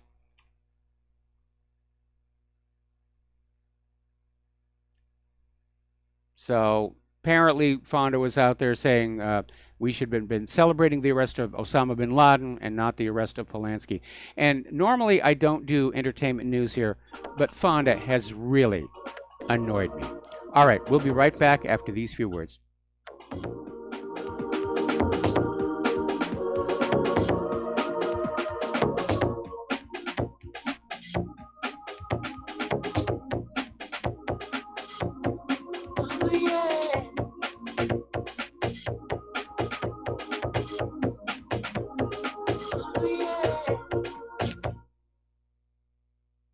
Corporate media dominates the American opinion. Finding independent voices that counter this avalanche is becoming increasingly difficult. With the endless corruption running rampant throughout our government, independent voices are needed more than ever to battle the offensive against our freedoms and liberties. As a listener of RBN, no one understands this concept better than you. Now it's up to you to do your part. The time has come for you to take action and begin broadcasting the truth to hundreds or thousands of people every month. Sound impossible? Quite the contrary. With pointed slogans from LibertyStickers.com, you can reach countless sleeping Americans unaware that they live in a real-life wonderland. LibertyStickers.com has a huge inventory of political bumper stickers and messages that reflect the truth about our government, our politicians, and the future of America. With so many in stock, there's one perfect for you. Visit us today at LibertyStickers.com. Again, that's LibertyStickers.com. Do your part. Your voice is important. Let it be heard. Many people write us about their experience with Extendivite. Allow me to read you some from Amazon.com. This product is superb. I have been taking it for about a year now, and I can feel my cardiovascular system run like a Swiss watch. I definitely recommend this product for anyone that has high cholesterol, high blood pressure, and heart palpitations, A+. It's potent, but it works. I have been waking up for the past 3 years with numb hands, and a week into using Extendivite, my numb hands seem to have cleared up. My circulation was off, and now it's back on track. So I'm happy. I feel so energized, and I have my husband on it now. My mother-in-law has cholesterol problems, so I bought her a bottle as well. Thank you so much. Love the product. Tell us your story. Get Extendivite today. Call 1-877-928-8822 or visit heartdrop.com. Extend your life with Extendovite. I'm getting older and noticing that my body just doesn't work as well as it used to. So I like to keep fit as possible by hitting the gym a few times a week. Recently, I started having a nagging bicep pain, and it got so bad I couldn't even lift the weights. When I was complaining about it to a friend, he told me about Angioprim. He said chelation helps remove toxins, heavy metals, and cholesterol in veins and arteries that may cause blockages. You know, after just 1 week of taking Angioprim, the pain was gone, and now I'm back in the gym full strength. Scientific research proves the active ingredient in Angioprim has superior oral chelation action that helps promote cardiovascular health. So to learn more, go to angioprim.com. That's ANGIOPRIM.com, or talk to a trained consultant. Call Angioprim toll free at 877-882-7221. You'll feel better with more energy. Call 877-882-7221 or go to the website angioprim.com. Some are maxed out all their credit cards. Some are working 2 jobs and living in cars. Minimum wage won't pay for a roof, won't pay for a drink. If you gotta have proof, distract yourself, Mr. CEO. See how far 5.15 an hour will go. Take a part-time job at one of your stores. I bet you can't make it here anymore. And aloha, America. Welcome back to the show. So we're seeing like Kathy Griffin and Peter Fonda putting up these comments on social media, and they're left there because, after all, these are liberals and they're out for Trump. And the hypocrisy is rather stunning because Twitter and Facebook have both deleted the Trump Fan Network. No warning, no reason, just gone. And that's why I keep telling people, you might as well stop using the corporate social media. It's totally under the control of the liberals. They want to create themselves a little safe space where they can think the whole world is liberal like them, and they don't have to deal with us conservatives who live in the real world.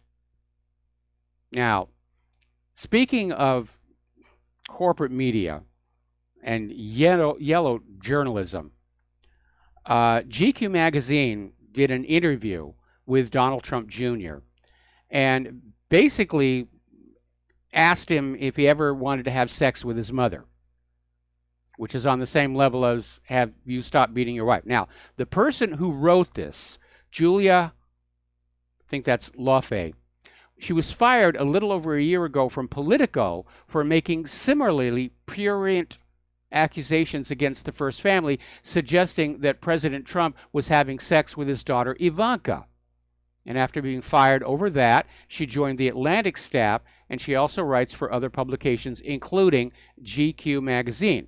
Now, apparently, GQ researcher Andrew Federoy, acting on behalf of Julia, emailed a series of fact-checking questions to the Trump Organization's official press request email address. And the email, this is being reported by Breitbart, by the way, included normal questions about the president's son's well-known love for fishing and various other non-controversial questions. But then right in the middle came the zinger. Was there ever a time when Donald Trump Jr. felt any Oedipal impulses, referring to the Oedipus complex, which is the name given to boys who do sexually fixate on their mothers? So talk about yellow journalism. And this Julia, even after losing her job over this kind of shenanigans, just can't quit. We're gonna make him look bad. And that's not what journalism is. And it's rather amazing. At the time I took journalism in college, I didn't take it all that seriously.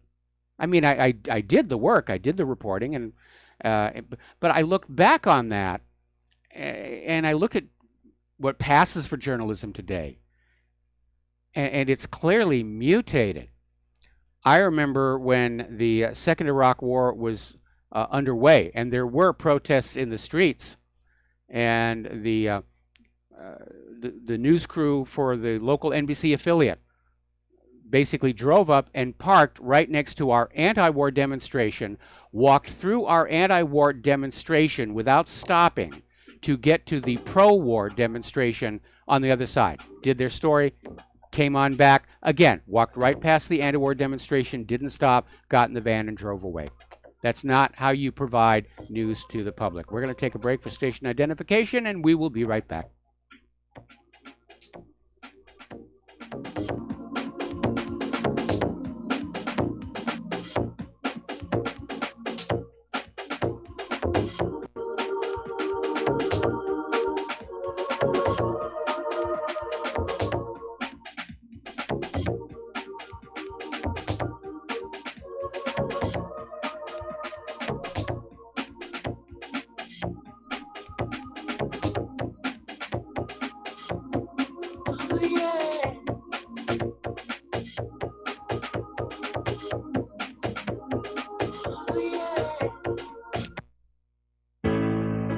Many people write about their experience with Extendivite. Allow me to read you a few from Amazon.com.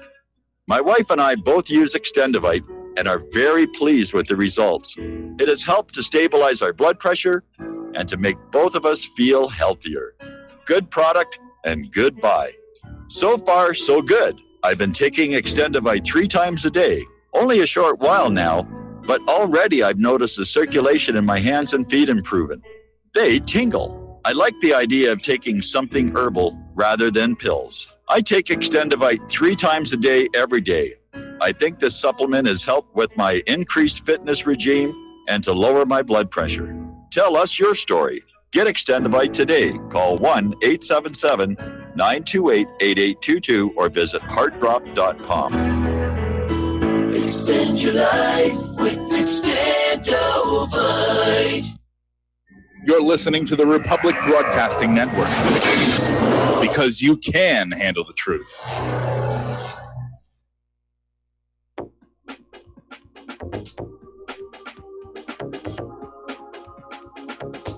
What Really Happened with your host, Mike Rivero. The history the government hopes you never learn. Here is your host, Michael Rivero. And aloha, America. Welcome back to our show. Hour number 3. The phone lines are open, 800-313-9443. So we're looking at people like Samantha Bee and Kathy Griffin and Peter Fonda and and Robert De Niro. Can't leave him off there. And I was saying the other day, the optics are looking really, really bad. And it's backed up by this article that came out of Zero Hedge, saying that U.S. liberals are clinically insane and they care nothing for the American people. And the article is basically looking at the sheer hysteria coming out of the liberals ever since Hillary's surprise loss in 2016. And Russiagate is falling apart. They didn't get any traction with that. Trump is starting to look good to ordinary Americans, trying to restart the Heartland's industrial sector. He's looking good from Kim Jong-un, even though nothing concrete's actually been accomplished yet. But he's looking really good. He looks like he's got ideas. And even if you don't agree with the ideas, it's better to have somebody who's at least got some ideas to work with. And the Democrats don't. They played 2016 purely on identity politics and victimhood. And the Democrats are starting to panic. The polls for the November elections are shifting toward the GOP. And as the Democrats get more and more desperate, they're showing a side of their character that is distasteful to the American people. It's childish. It's potentially treacherous. And it's really showing up in that entertainment industry. And I don't know if the Democrats really have a leader that can talk to Democrats and to these liberals and say, cut it out, because you're making things worse.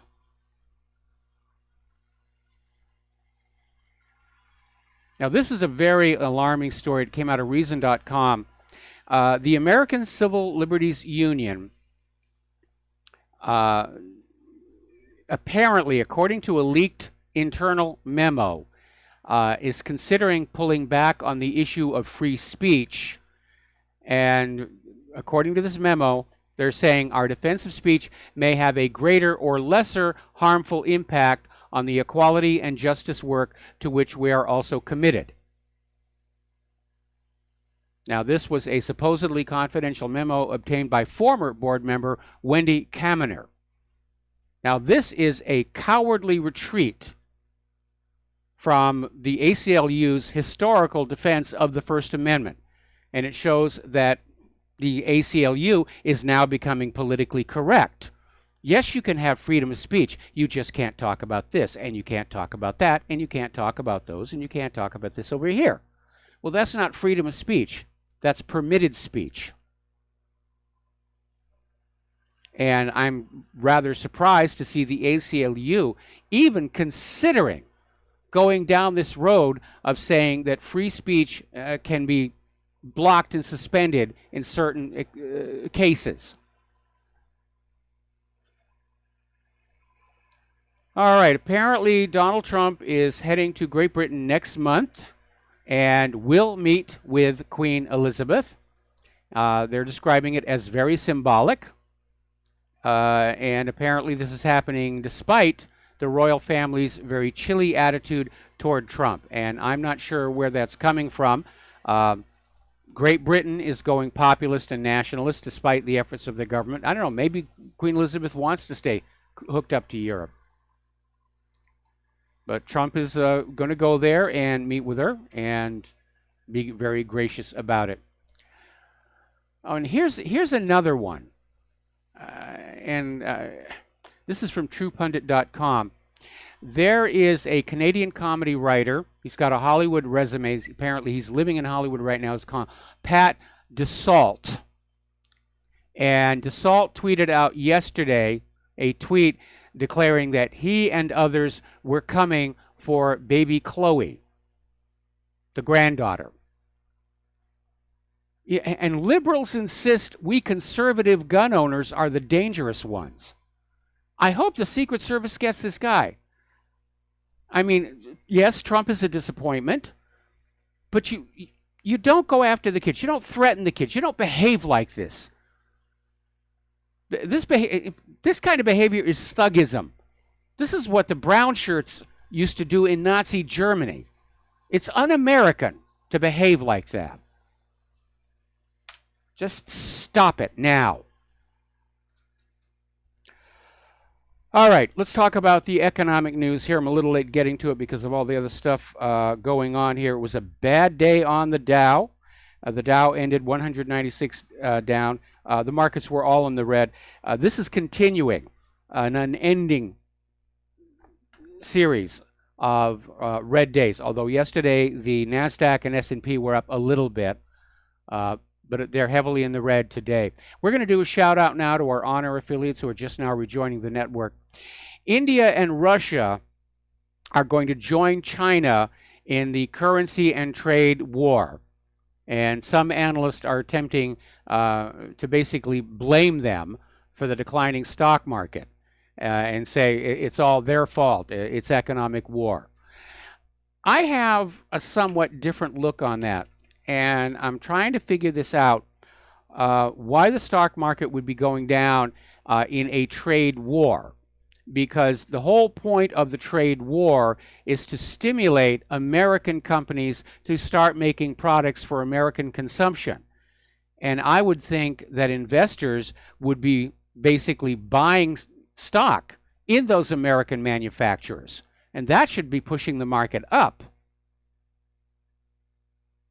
So something is not quite making sense there. According to this article over in Sputnik News, analysts are saying that what the United States is aiming to do with this trade war with China is to drive foreign investments out of China. To basically send a message, China's not going to be making any money, don't put your money in there. It's not working just yet.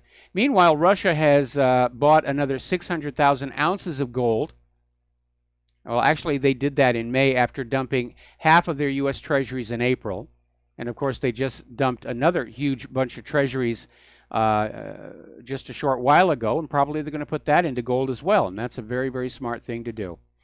Now, getting back on over to Korea, there is an economic dimension to what is going on, and it is the rare earth elements. And North Korea has reportedly found one of the world's biggest deposits, 150 kilometers from Pyongyang. And this may be another factor behind the recent thaw. Better to go on in and get those rare earth elements as a business than to try and conquer North Korea. And, you know, it's how do we get them the cheapest? So basically what they've got are all these rare earth elements. You know, right now China is believed to control over 95% of global production of rare earth metals with an estimated 55 million tons in deposits. North Korea is estimated to hold at least 20 million tons. So this might be as much about breaking the Chinese monopoly on rare earth elements to be able to acquire them for much less cost, which means our future iPhones and stuff should, in theory, be a little less expensive. Assuming, well, there's going to be a tariff on the iPhones from now on. That's something probably a lot of people don't realize. These tariffs that are hitting China, they're on a whole range of products and they're spreading. Every day there's another tariff on one side or the other, and eventually it's going to hit things like the iPhone, the iPad. Getting on back to poor Tesla, and boy, they're having a very rough time. The other day, there was a fire And Elon Musk came on out and said they'd identified a saboteur as a he. Now, they're not saying that this guy actually set the fire. It sounds to me like the fire and the announcement of a saboteur basically happened at the same time. But a former employee, Martin Tripp, is being sued in civil court, alleging he hacked into Tesla's system, transferred data to third parties, and gave false leaks to the media. Tripp, in an interview in the Washington Post, is saying that he acted as a whistleblower, calling attention to some really scary things at the firm, alleging that dangerously punctured batteries were installed in Model 3 cars. Now, step one, we look at the batteries and see if they're really punctured. Because this guy might be telling the truth, and he might be engaging in corporate sabotage. A lot of the existing car companies, they're afraid of Tesla. They're afraid of all the electric cars, unless they're making them. And it wouldn't be the first time that the established automakers ganged up on somebody. There was a movie that came out, I think, about 20 years ago called Tucker, A Man and His Dream. And it was a very well-made movie based on the true story of the Tucker Torpedo, which was this amazing car that was so far ahead of its time. It had windows that would pop out on impact. It had safety glass. It had seat belts before anybody else had them. It had a headlight that would turn with the steering wheel so that you're actually looking at the road you're driving down at night rather than off into the forest. It was incredibly ahead of its time. And it basically got brought down by a conspiracy by the then big three automakers. And here's the kicker. Most of those Tucker torpedoes are still on the road. They're still drivable today. They were one of the most well-built cars that the United States ever produced. And that's why they had to go, because cars are supposed to die after 5 years because you have to buy another car. Alrighty, getting on over to Europe and immigration and so forth. Bavaria has now rejected Angela Merkel's plan of paying out more money to the Eurozone. The latest plan right now between Germany and France is they're talking about the refugees should stay in the countries where they're first registered and not be allowed to take advantage of the Schengen free travel, because that's what's causing a lot of the problems. The refugees are coming into countries that are welcoming them in, and then once they're in, they go to other countries that frankly wish they wouldn't show up. But Merkel is still dealing with this Bavarian insurrection, if you will. And she's running out of time. And Bavaria is actually starting to talk about independence. And they used to be an independent nation. They're very proud of that. When I was there back in the 1980s, even back then you could see there was this, yeah, we're part of Germany, kind of, sort of, maybe. That was out there. Merkel apparently realizes she's in trouble. So like any good politician, she's going to shift the story. And she's out there screaming, we need measures against Iran's aggressive tendencies in the Middle East. Oh? Who's bombing who? Who's drone striking who? What is Iran? Who has Iran invaded? Who has Iran bombed? So, again, nothing is going to save a falling political career like a good war.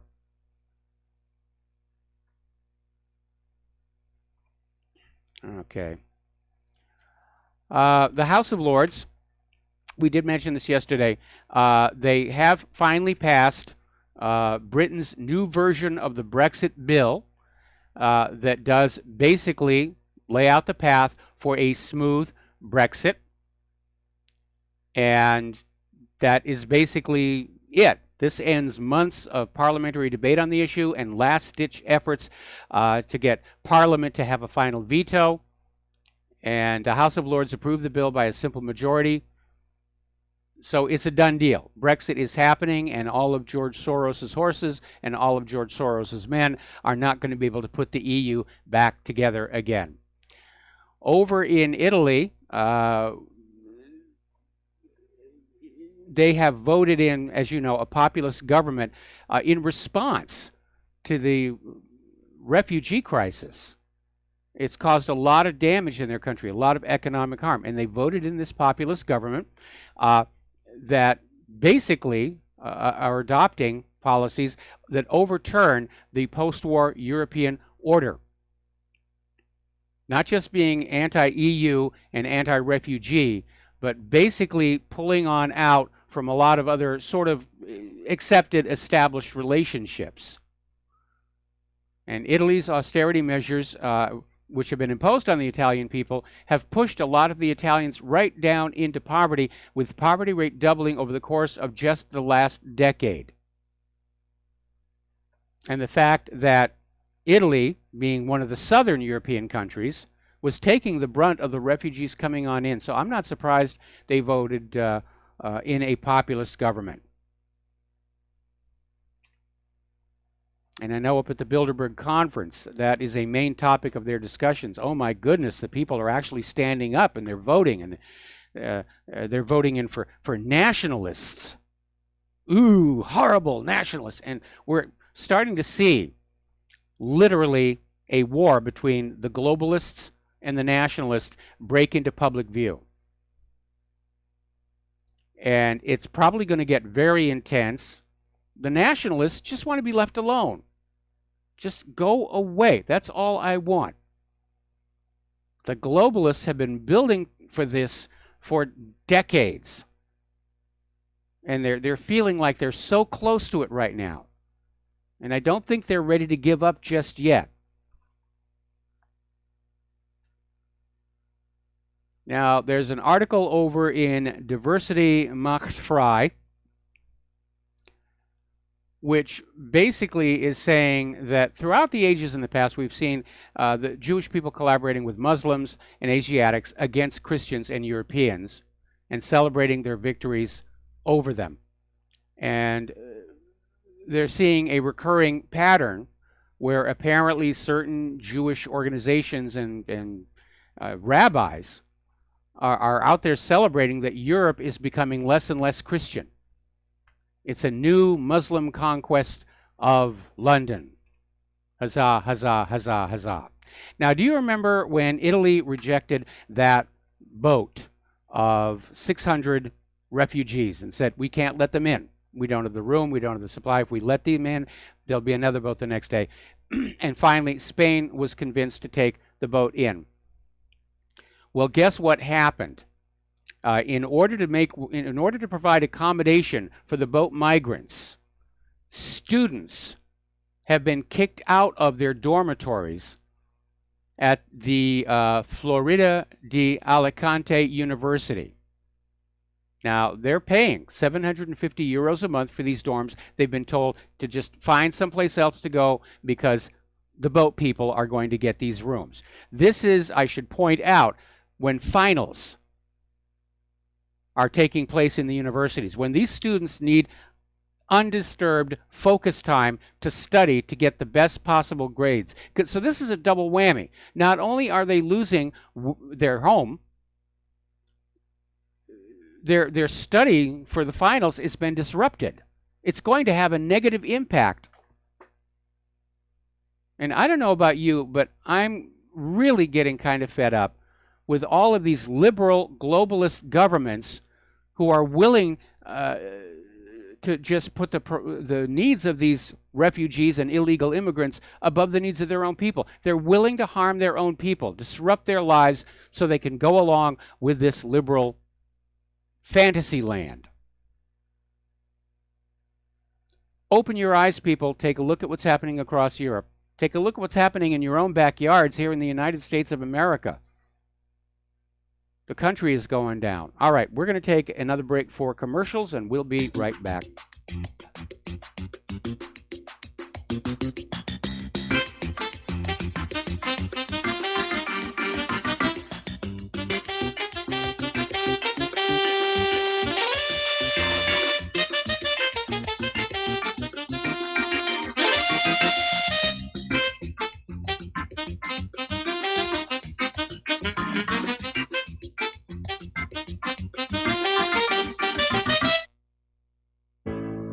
Do you or someone you know suffer from chest pain, blood pressure, cholesterol, or irregular heartbeat?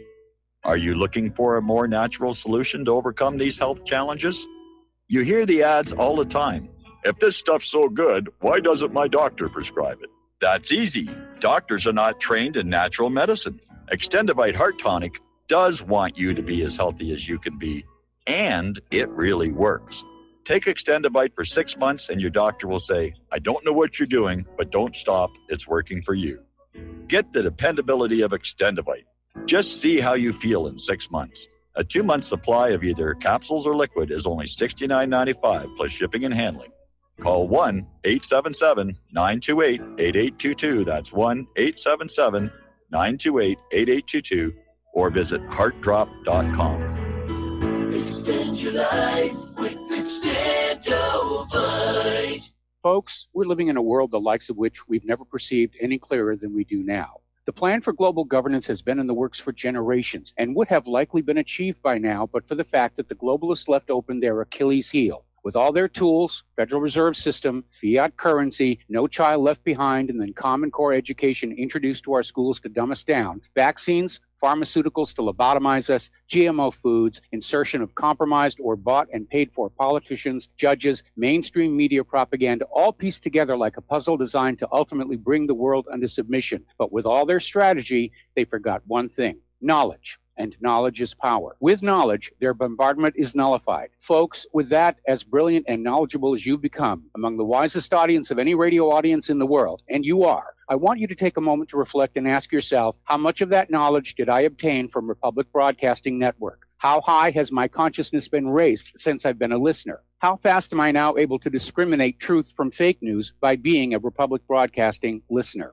How clear am I now able to see the world since I've been listening to RBN? Ask yourselves those questions, folks. Then ask yourself, what is that knowledge worth to me? Like my morning coffee, how would I survive without it? A voice of truth in a sea of lies. Do we not all need to make sure it survives? Like public broadcasting, we are now finding we can only survive with listener support. Censorship, advertisers being attacked, truth itself being attacked. It's the only way through this. We at Republic Broadcasting humbly ask you to become a supporter. Look at your budget and make a determination of what Republic Broadcasting is worth to you and what you can afford on a monthly basis. Go to republicbroadcasting.org and pledge 20, 30, 40, 50, if possible, 100 a month or more if it's affordable. Click the donate button and become a regular monthly donor. Assure both us and yourself that Republic Broadcasting truth will continue to flow like that morning coffee. The network thanks you. What this country is coming to, I sure would like to know. If they don't do something by and by, the rich will live and the poor will die. Doggone, the panic is on. Can't get no way, can't draw no pay. And aloha, America. Welcome back to our show here. And we're talking about how Spain is literally kicking students out of their dorm rooms during finals to make way for the boat people.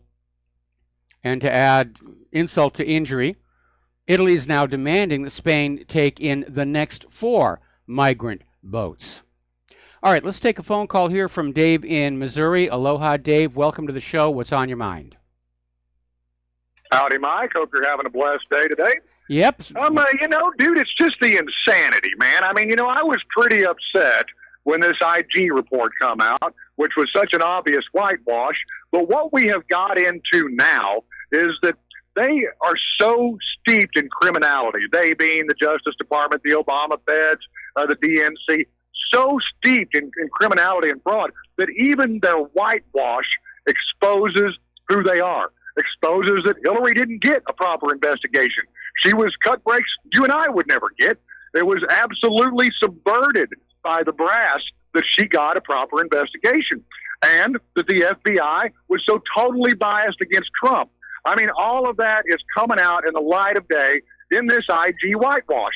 So it's like they've gone so far down the hole now that they can't even, there's no amount of toilet paper, Mike, to clean these people up. But they don't care how they look. And that's the craziest thing to me. I have never in my life seen a group of people so happy to be covered in feces, smiling at each other, looking like criminal jokes, absolutely blatant liars, thieves, and frauds, and still they are, as of now, unscathed. So I really think this is the death of the DNC. If it's not, it is the death of America. If we don't get some sanity back in all of this so we can have faith in our Justice Department, that our FBI isn't just a tool, of political agendas. I mean, if we don't do something to regain credibility in the architecture, infrastructure, leadership of the country, man, it's just over. And I want to say this too, is that I'm actually kind of proud of Trump at the moment. Yes, he does a lot of missteps, but he's been a lot cooler about this than I know I could have been, Mike, and probably you, when they've just been screaming insults in his face, now threatening his children and grandchildren.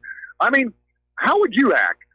But here he is, stepping back, trying to take care of business as he sees it needs to be done. Nothing he ever does is going to be good enough for these black jobs. But, what are they doing? And so at the end of the day, he's being far classier. He's really controlling his temperament. And to me, he's showing himself to be a leader like we've never really seen before. I mean, I'd go after these people with a meat cleaver. I don't know what you do, but threaten my son, threaten my grandbaby. Dude, I'm bringing a chainsaw. I mean, I'm going to redecorate your living room, And so, but he's not doing that, And so I just don't understand how these people can look so absolutely disgusting and despicable to anybody with eyeballs and then stand up on their feet and get back in front of a camera again. But I do want to give kudos to Trump for not taking their bait and let this all play out so that they look like the feces-covered frauds that they are. And that was really all I had. I was going to say something else about the Fed. Mike, if we don't zero out these hundreds of trillions dollars worth of derivatives, if we don't get rid of the Fedster banksters, if we don't reclaim our own money system again, we're hanging our children. And we have failed to be men at this time when it is most critical, and we're going to watch our children be marched off into their futures with no hope because we were not men enough to stand up to these bankster frauds and take our country back. I love you. I love the people of RBN. Please support RBN. And I'm going to hang up and let's see what you say. I'm driving, so I got to go. All right. Well, thanks an awful lot here. And I still think that we're heading for a big crash. The economy is overstretched. We know that the official figures are fiction. And if you're getting into the investment market and you rely on those official figures, then you're a fool. But you're right. The debt is just completely off the charts. The derivatives exposure, when it goes, it's going to go all the way. And it's going to take the federal government down with it. And that's the time when the American people are going to have to stand up and stand firm and say, we will now decide what country will be built here. And going back to that Constitution... Can you still hear me? I'm sorry, yes? Oh, okay, I didn't know if I'd been lost. You'd said something about the Chinese dumping treasuries. Dude, I don't want to let them buy with that. I mean, they looted the American middle class, with the Waltons and Clintons and, all the mindless Walmart shoppers. They looted and destroyed our country economically. So why should we let them bail out of those treasuries? Zero it out. Leave them holding nothing like they've left us holding nothing but junk for our landfills. So, yeah, I mean, I have no sympathy. Oh, okay, Dave, for the Chinese in this situation. Yes, Dave, yes, I got to let you go. Got to take another break for commercials. I'll respond to your call when we come back.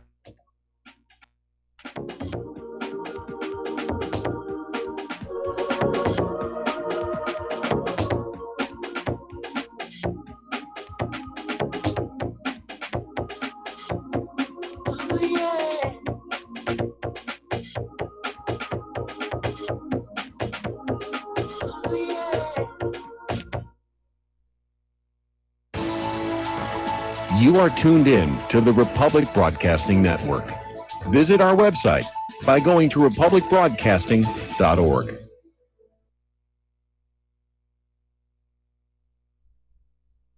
Hi, folks. CBD is the home run hitter for health right now. Why, you ask? Because of what it does for the body. Unfortunately, I can't tell you all about the benefit. You know, there's reasons. Do your due diligence and log on to ancientlifeoil.com. That's ancientlifeoil.com. Ancient Life Oil uses organic ingredients and is blended in coconut oil for some of the best benefits. Legal in 50 states and non-psychoactive. Log on to ancientlifeoil.com. That's ancientlifeoil.com.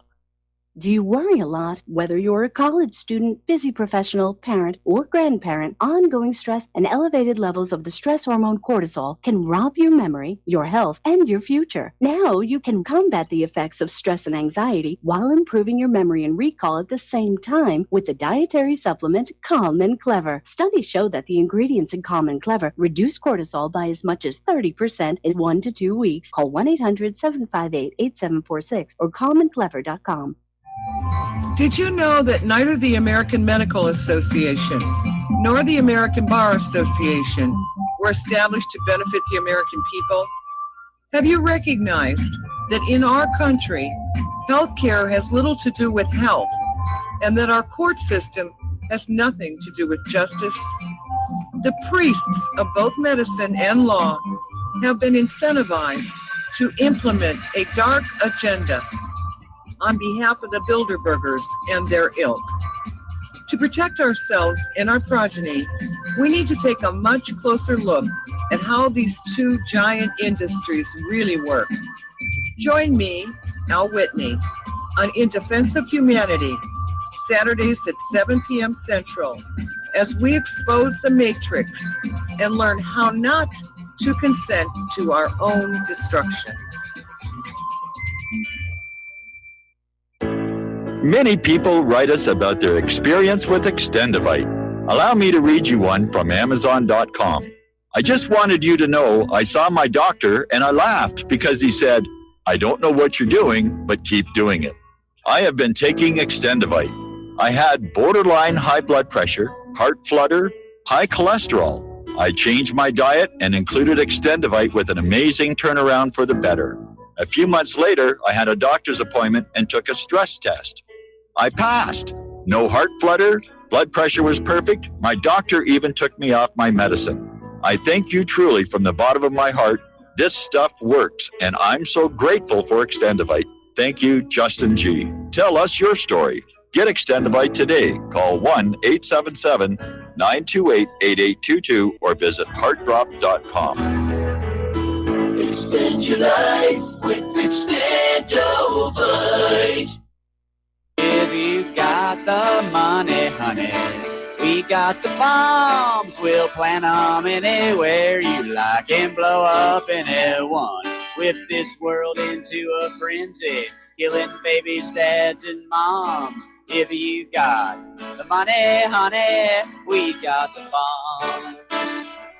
If you got the money, well, we won't say we did. The towers in... And aloha, America. Welcome back to our show here. And responding to Dave, your view of what's going on with China and the treasuries is a little overly simplistic, because China didn't come on over to the United States and force stores to carry their products. The decision to let American manufacturing decline and to rely on foreign sources for products was made by American management to improve their bottom line. That was it. And China made, huge amounts of money off of the deal because the U.S. was buying much more from them than China was buying from us. And so they reinvested that money in the treasuries, and that's how that came to be. All right, we have a caller on the line here. Patrick in England, aloha. Welcome to the show. What's on your mind? Yes, hello, Mike. Long time no speak. Yes, just really responding to you, just really about the Brexit matter. I mean, you may not know, maybe you do, but this is really a case of, those classic lines from Hotel California. You can check out any time you want, but you can never leave. Basically, they're really doing. It may have gone through the Parliament with a slight majority that we're going to leave, but they're doing all they can to fudge it and to drag the matter out into the long grass. We're already signed up into payments into the future, but for several years still there's huge leaving payments. They're arguing over having a soft Brexit rather than a hard Brexit, whereas we leave in name only, but we're signed up all to the single market, which means we can't have treaties elsewhere. This whole monster. I mean, we've been paying over the last 40 years. I mean, it's something at the moment. It's like £50 million a day collected mainly through VAT, which of course disproportionately discriminates against the poor. Countless billions in costs to businesses over the past 40 years in complying with ever-changing thousands of directives governing every area of our lives. We're caught in a minefield at the moment. Even churches have got this data thing at the moment where we have to contact everyone to ask their permission to do this and to do that, to basically sneeze. So they're doing all they can to fudge it. Yes, so you may read in the headlines that, yes, we've left, we're leaving and whatever, but it's really a case at the moment, unless a miracle happens, that you can check out any time you want, but you can never leave. Classic lines. Well, I understand there are a lot of very powerful forces who want to keep Britain aligned with the EU, and you're right, it could turn out to be Brexit in name only. But at that point, I think the British people need to decide what they're going to do about a government that absolutely refuses to serve their best interests in favor of the globalists. We're too lethargic. We're too lethargic. People are just too busy. They're too lethargic. All the main options all are in favour. And the Conservatives certainly pay lip service to leaving. But Theresa May. She's weak. They're absolutely fudging it and dragging it out into the long grass and burying it. And all these action groups, that I reckon they delayed it deliberately to allow all these action groups to challenge it through the High Court and everything.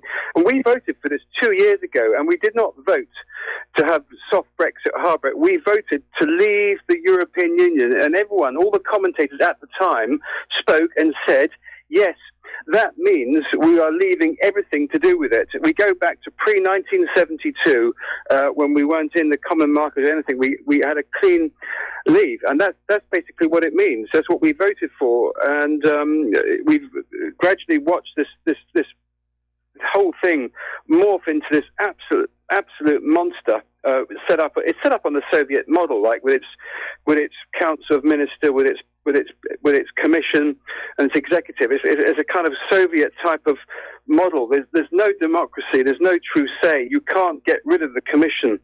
They're looking at charging us now for visas to visit Europe. And they are desperate for it not to happen. So, I mean, yes, I mean, we're too lethargic. We're too lethargic to go out and rail on the streets about this. So, and I think the politicians know that. So, that's the score at the moment. Well, I'm sorry to hear that. I mean, I know that they're going to drag this out for years into the future, and the EU is going to try and suck as much money out of Great Britain as they can, because up until recently, Great Britain and Germany have been carrying the economic load for pretty much the rest of the EU.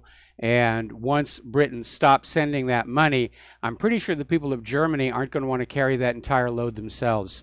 So, but you know, we may see the EU break up over the refugee crisis anyway, and then Britain will be free and clear to just go on off and do what they want to do anyway. Let's hope for the best. Yeah, we'll see. But at the moment, you see, we actually buy more from them than they buy from us. So we held all the trump cards, pardon the pun. But I mean, you know, but they still want to negotiate, and they're not being amicable, and they're deliberately, you know, hardballing us, and you know, and Theresa, as I say, they're weak, and we've got a secret Remainer in charge. Theresa May has made it very clear that she's a Remainer. So how can we have the Prime Minister who's in charge of negotiating this as a closet Remainer? She's made her, you know, so that's what we've got at the moment. So that's all, Mike. Have a good rest of the day.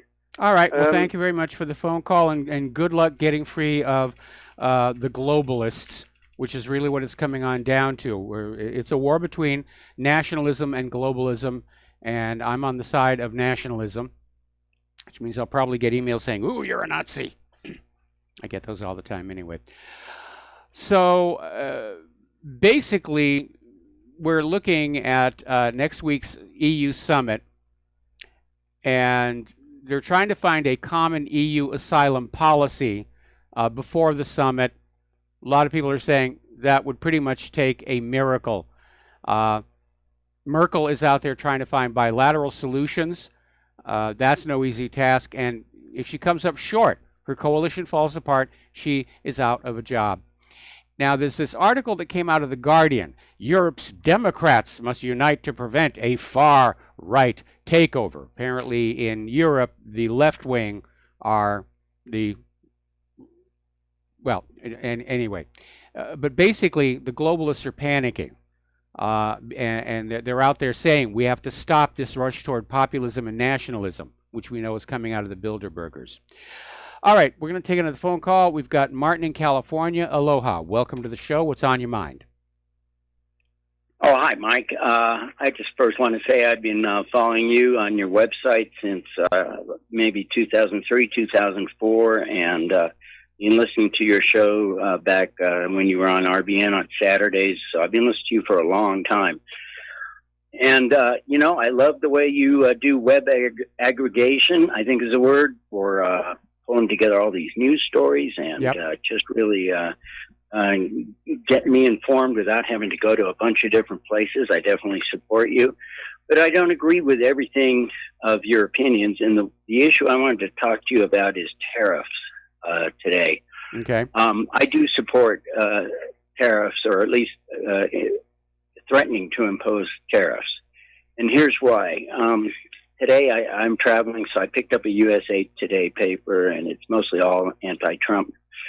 In the business section, it has an article about USA, or Volvo's CEO Samuelson told USA Today that he supports ending no tariffs on vehicles. But then further down in this article, it says Trump imposed 25% tariffs on vehicles imported from China, of which there are few. Chinese sales of U.S.-made vehicles, on the other hand, totaled about 267,000. Okay? Then the next thing, it says China, which is lowering most global vehicle tariffs from 25% to 15%, is set to retaliate. Well, I don't believe that. I believe that what Trump is doing is he's matching China's 25% that they have had on vehicle tariffs, and he's forcing China to lower their tariffs so that we are not dealing in an uneven playing field. Well, see, here's the problem. I mean, I understand that tariffs are useful to balance the economies of trading nations here, but the playing field is not level because China is a manufacturing powerhouse, and we're just getting restarted. And until our manufacturing is really ready to come online, it's not a good time to be starting a tariff war. And when you add in the tremendous debt this nation is under, it makes our economy fragile. There are experts out there saying that this trade war could plunge us into a new recession by next year. That is the opinion of the mainstream media. Yes. Besides, I mean, his tweets and the like, I don't know what's making that noise, is that Trump is using this as, number one, a negotiating tariff. He really doesn't want to impose these high tariffs on foreign companies. He wants them to stop imposing their tariffs on U.S. products. And these countries, it's barely reported in the press, have outrageously high tariffs on U.S. products. You know, I work for a company that makes scientific instruments, been around for 50 years. We're doing really well this year. We're going up from 150 million to about 200 million in revenue. And we sell all over the world. And I know I'm not in that financial part of it. I'm in the engineering part of it. But I'm telling you that tariffs are high in China, in Europe, on what we send over there. And Trump's move is not to raise those tariffs, it's to bring them down so that we are playing on an equal playing field. Well, I hope you're right, and I hope you're able to get that done.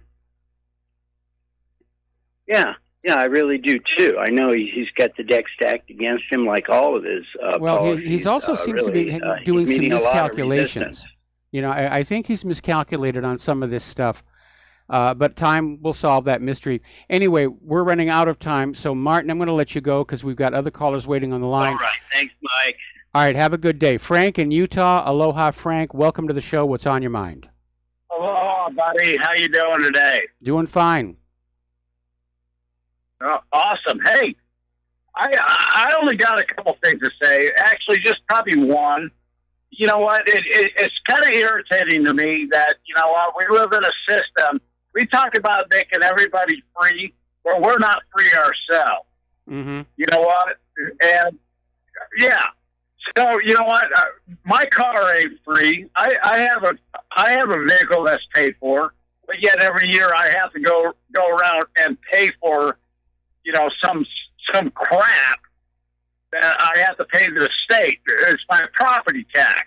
It's the same damn thing, every year. I don't want to sound like a mean individual, but man, my gosh, you know what? We want to free the rest of the people in all these wars, but yet we're not free ourselves. We're not making these people free in all these wars. That's just the propaganda being fed to you. These wars are all about conquering other people's wealth, pipeline rights of way, and eliminating political influence in certain parts of the world. The United States is facing the world going back to being multipolar. They don't like that. Israel wants to dominate the Middle East, and they succeeded in getting the U.S. to smash Iraq. Now their gun sights are on Iran. We're not fighting these wars to make anybody free. In fact, wars are being fought to conquer and enslave the people. I do have a question for you. Yeah. So when you had your car stolen and you had to go out and buy a new car, did you ask the dealer for an MSO? I don't even know what that is. Well, manufacturer statement of origin. That means where that car was purchased, and you actually get the original title to that car. It does not go to the state of Hawaii. What like mine, it would go to the state of Utah. So you can get where you pay it off. Do you actually own that vehicle? No, you do not. It's like you can have a piece of property. I have 10 acres on this mountain. Do I own this? No, I do not. I have to pay the man every year to pay my property tax. Do I own it? So what's the problem here? Well, I understand what you're saying. You're viewing these taxes as a form of rent, and maybe that's the way to go. But with regard to the car, Frank, with regard to the car,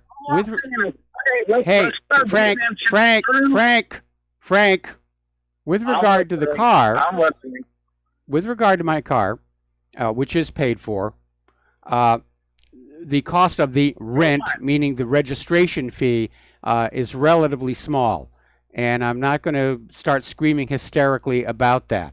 Any nation on earth where you live, the government is going to be confiscating part of your wealth. There's a level of such confiscation which is comfortable and acceptable for everybody, but as governments turn toward tyranny, the degree of confiscation becomes predatory. And starts driving people into property instead of a share and share alike. All right, here's the thing. Can I say something? Real quick, because we're almost to the commercial break. Well, that's fine. Now I'll only make this quick. Maybe I'll start listening to you when you freaking start understanding where your true wealth comes from. And hey, I love RBN. And I'll tell you what, I've been listening for over 12 years. But I'll tell you what, the minute we start standing up for our true beliefs and what the hell is going on here, hey, we have no freedom. You can believe in what you want, but I'll tell you what, we're living in a scam. So thank you. and I appreciate your time. All right, thanks an awful lot. We're going to let you go here, and we're coming up on a commercial break. We've got one more caller waiting on the line, but I'm going to wait till after the commercial break on that. We're seeing more and more articles pointing on out how all across the United States, these illegal immigrants that are being brought into this country are being sent to states or districts rather that are just slightly red in order to shift them to blue. In other words, because existing voters won't give the liberals what they want, they're importing new voters, illegal voters. But a vote is a vote is a vote is a vote. We're going to take a break here. We'll be right back with the last segment of our program.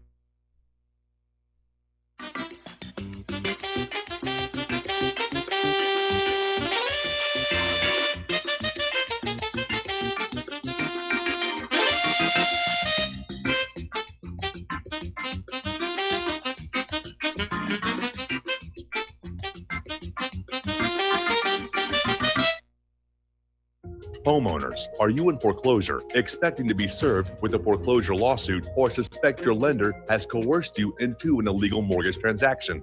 A huge number of mortgages made in the last 10 years have legal issues and are possibly defective. State laws and the U.S. Supreme Court have upheld that defective mortgage documents are grounds for foreclosure defense and for counterclaims in favor of the homeowner. If your mortgage has been sold or assigned since closing the loan, it may be defective and you may be paying the wrong party, and the lender may not have standing or the right to foreclose or collect payments under the law. If you would like to know if your mortgage is legal or not, or know if you are paying the right party, we can help. Our initial consultations are free of charge. We are not attorneys. We are legal researchers and work closely with experienced lawyers who know how to help you find the evidence to help you keep your home. Call toll free 1-855-2-KEEP-IT. That's 1-855-2-KEEP-IT today. Without the right accessories, any guy can be off the mark. Whether you've invested thousands in your arsenal or you own a single trusted firearm, a visit to AROutfitting.com is in order.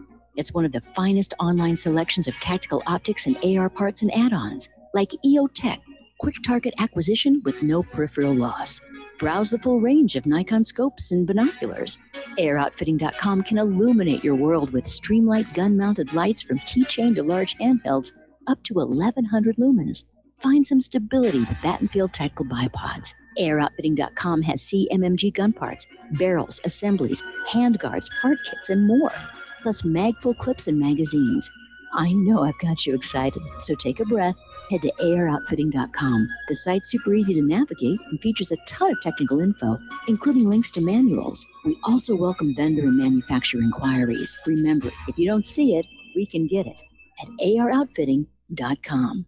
Do you or a loved one suffer migraine headaches? Listen to what scientist Kurt Hendricks has to say. 35 million people in the United States suffer with debilitating migraines. If you or a loved one are one of them, you need to know about MigraLief. Hi, I'm Kurt Hendricks, the scientist that formulated and patented the MigraLief migraine formula. MigraLief is a non-prescription dietary supplement recommended by neurologists, pharmacists, and pediatricians to address nutritional deficiencies in both adults and children over 2 with migraines. Try MigraLief for 3 months and see the powerful difference it can make in your life, or get your money back, no questions asked. Go to MIG911.com or call 800-MIG-7354. You can change your life today. So if you suffer from migraines, don't wait. Call 800-MIG-7354. That's 800-MIG-7354 or visit MIG911.com. Some are maxed out all their credit cards. Some are working 2 jobs and living in cars. Minimum wage won't pay for a roof, won't pay for a drink. If you gotta have proof, just try it yourself, Mr. CEO. See how far 5.15 an hour will go. Take a part-time job at one of your stores. I bet you can't make it here anymore.